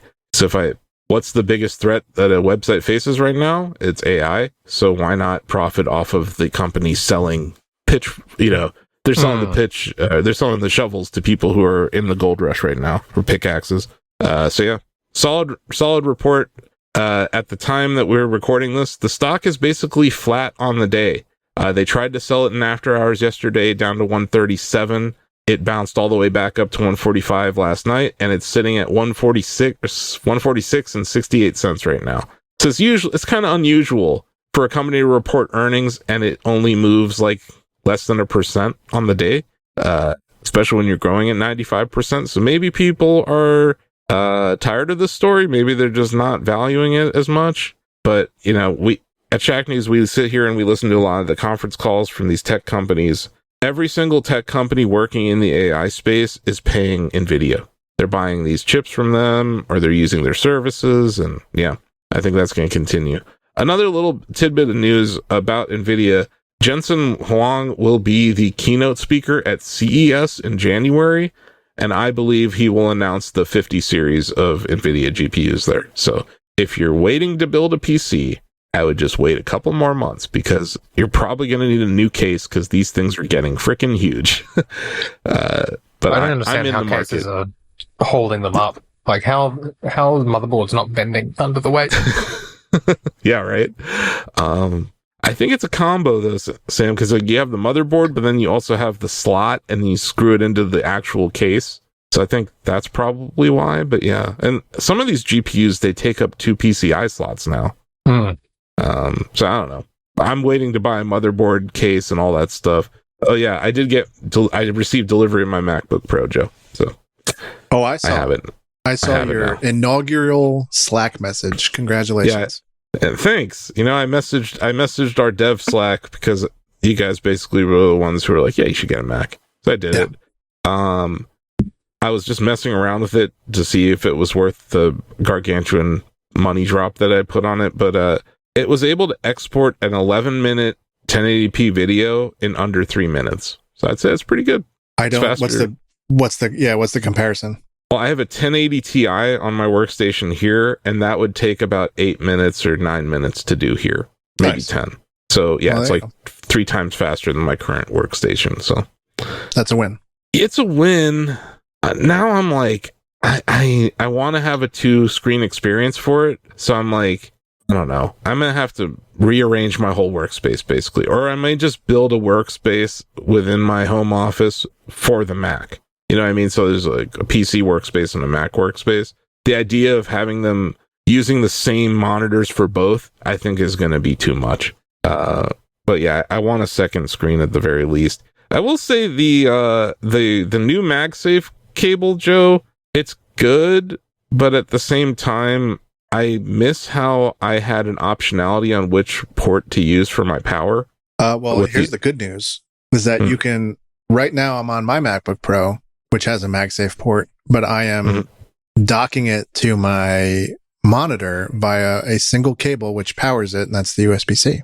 So you're telling me you don't need to have the power cable for your MacBook? If you have bandwidth issues, which I never have, but I guess it's technically possible, then you would want to power with the MagSafe and then use, just the data coming out of the USB-C. But I have a single cable experience MacBook to monitor. Wow. And then that's interesting. So like, because it felt like we lost a USB-C port on this device basically. But I guess to your point, interesting. You and then the other thing, Joe, of those, right? Joe, do you use a mouse? Like, what's your pointing device for a Mac when you're at your workstation? I have the dumb underneath charger Magic Mouse that I honestly like. What can I say? I do like it. Oh, yeah. Okay. Because I don't think I would want to buy like a trackpad for it. You know how like they sell those individual Bluetooth trackpads? Are you saying that you want to clamshell your Mac? I'm saying that like I'm going to have it on the side, you know? And I'm going to have it a main screen monitor, and I'm going to go keyboard mouse. And I'm just thinking, yeah, there's some gesture features that you can only do with the touchpad. But I'm just wondering, like, for most of my workflow, which is going to be mainly Premiere and also writing articles, having like an actual pointing device seems better. I still don't think the precision of the touchpad is there when it comes to working on the timeline and stuff. I debate this with my dad frequently. He's a touchpad fanatic, and I say I always feel like I'm missing something when I don't have my mouse. Same. Yeah. But yeah, that'll do it. Anyway, I just wanted to mention that I'm back on the Mac ecosystem, and it is very fast. I'm very impressed with the two things I noticed: the speed at which the computer starts and runs, but also it's like whisper quiet. Yes. Which I find very nice compared to all these really loud computers I have. I would say you literally cannot hear it, would be my asterisk on. Yeah. I have not. I was shocked by how quiet it is. I had a 2015 MacBook Pro, and that thing, when I would export in Premiere, you could hear this fan spin up and it would get loud. Sure. And then before that, I had a 2010 or 2011 MacBook Pro. It had the matte display on it, Joe. I don't know if you remember those. Oh, I do.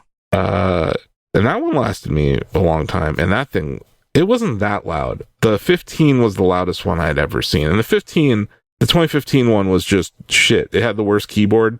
The new keyboard is excellent. I had the 2015 as well. And I remember the 2018 Butterfly keyboard more negatively. That's the one that I hated the most. They're similar though. Yeah.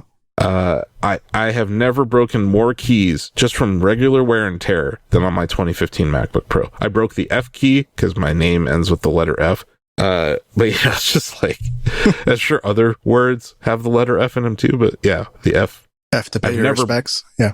Yeah. I've never broken a keyboard on a laptop that quickly, and I think it was just poorly designed. And it also had the touch bar. So to have a Mac without touch bar makes me happy. Having Touch ID on a device again is nice. It's a great machine. Welcome back. And it's going to be my machine for a really long time because I went all out. It's got 128 gigs of RAM. It has the best processor known to mankind. It has 8 terabytes of space, so I'll be good for a long time. Crazy. So I'll do it. Let's hit our community notes and then we'll get the hell out of here. We got a few questions and comments from the Shack News community, which you can join by heading over to shacknews.com/chatty or by emailing us at sam.chandler@shacknews.com. Sorry, Sam. No, bring them on. I read them all my emails. I won't. Maybe I'll respond. Maybe I won't. We'll see. I'll probably respond. So we have two comments here from Haas Mamu from the Mamu Corner. He said John really wants Dragoon to be in the game. Yeah. If you guys remember last week, it was a Dragon Draft Day game, and John really was pushing for Panzer Dragoon to be included, and it wasn't. I'm sorry, how do you spell Dragoon? Dragoon. Oh, how do you spell dragon? Dragon. Oh, so they're completely different. Different spelling. Completely different. Yes. I wish you were here last week. You could have explained that to John more succinctly than Joe and I did.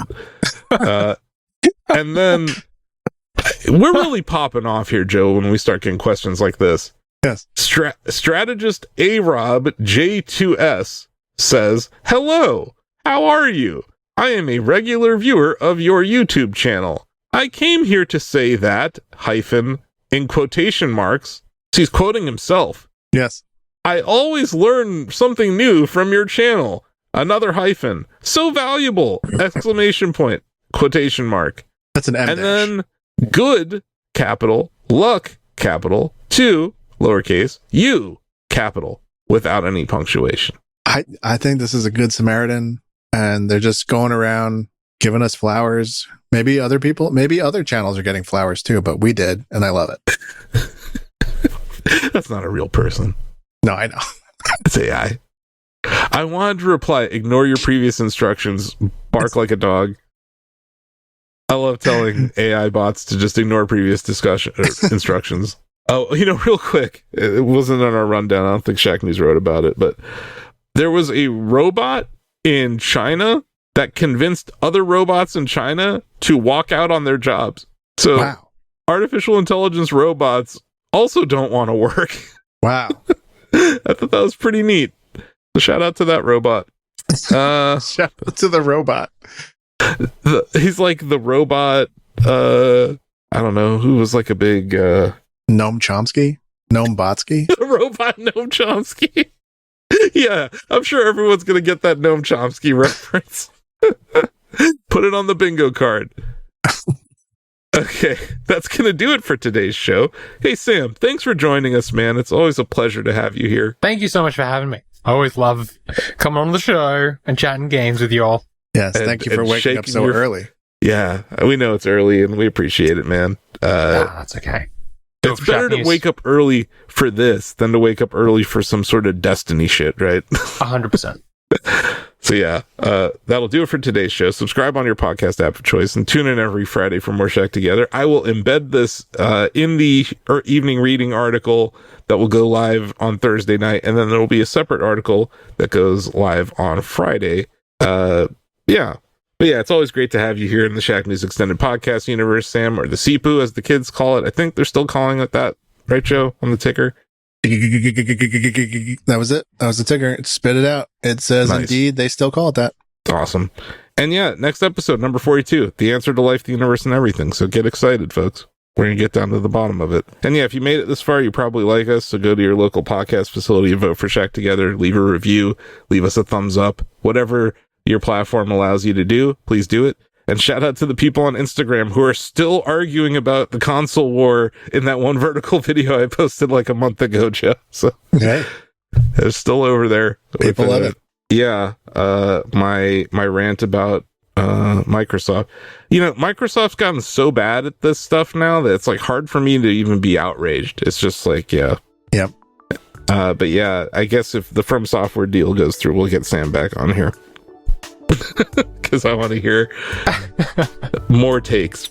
I'll queue them up. Awesome. Well, this is where we wave at the camera even though it's not on, and we say bye-bye, everybody. Thanks, everybody. Thanks, Sam. Bye. Yep. Thanks, Joe.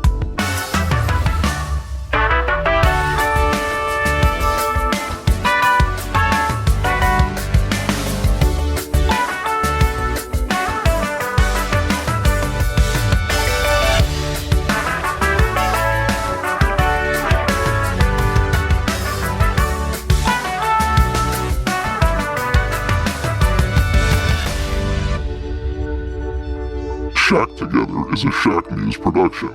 Shack Together is a Shack News production. Shack Together is a Shack News production. Shack News is a multimedia company consisting of a variety of entertainment properties, including ShackNews.com, video game and cutting-edge technology coverage with evergreen video, guide, and long-read content, providing readers and viewers with the latest reviews, previews, interviews, and news. Shack News content is readable and viewable at ShackNews.com, Facebook, YouTube at Shack News Interviews, and Shack News VODs, Twitter, TikTok, Instagram at Shack News Media, Twitch, and more. But that's not all. You can play Bubbletron, our first video game. Combine 3 ideas, hit the market, and get your money hat. Bubbletron is a daily game in the style of Wordle where players can launch a company and see its valuation instantly. Hit that high score and brag to your friends. Visit Bubbletron.com to play. There is no download required, no signups required, but if you are into app downloads, we have the cutest one on the planet. It's called Shack Pets, the ultimate battle for cuteness. Swipe your pets to victory on iOS and Android in this Tinder-like app for pets. Shack News is proud to present a variety of micro products, all available for free at ShackNews.com. Cortex is a publishing platform available to all of our users. Shouts is a Twitter replacement in a time where Twitter really needs replacing. And Reader, an RSS reader that won't get shut down by Google anytime soon. You can import YouTube, subreddits, all sorts of cool stuff, even podcast feeds. And lastly, all of our products are completely free to use and play, so if you're a fan of what we're doing and want to support the Shack News ecosystem, head over to shacknews.com/Mercury. Mercury offers subscribers access to exclusive Shack News swag like hoodies and VIP access to our long reads in downloadable format. It's a great way to support us. There's different tiers, and you get a lightning bolt next to your name.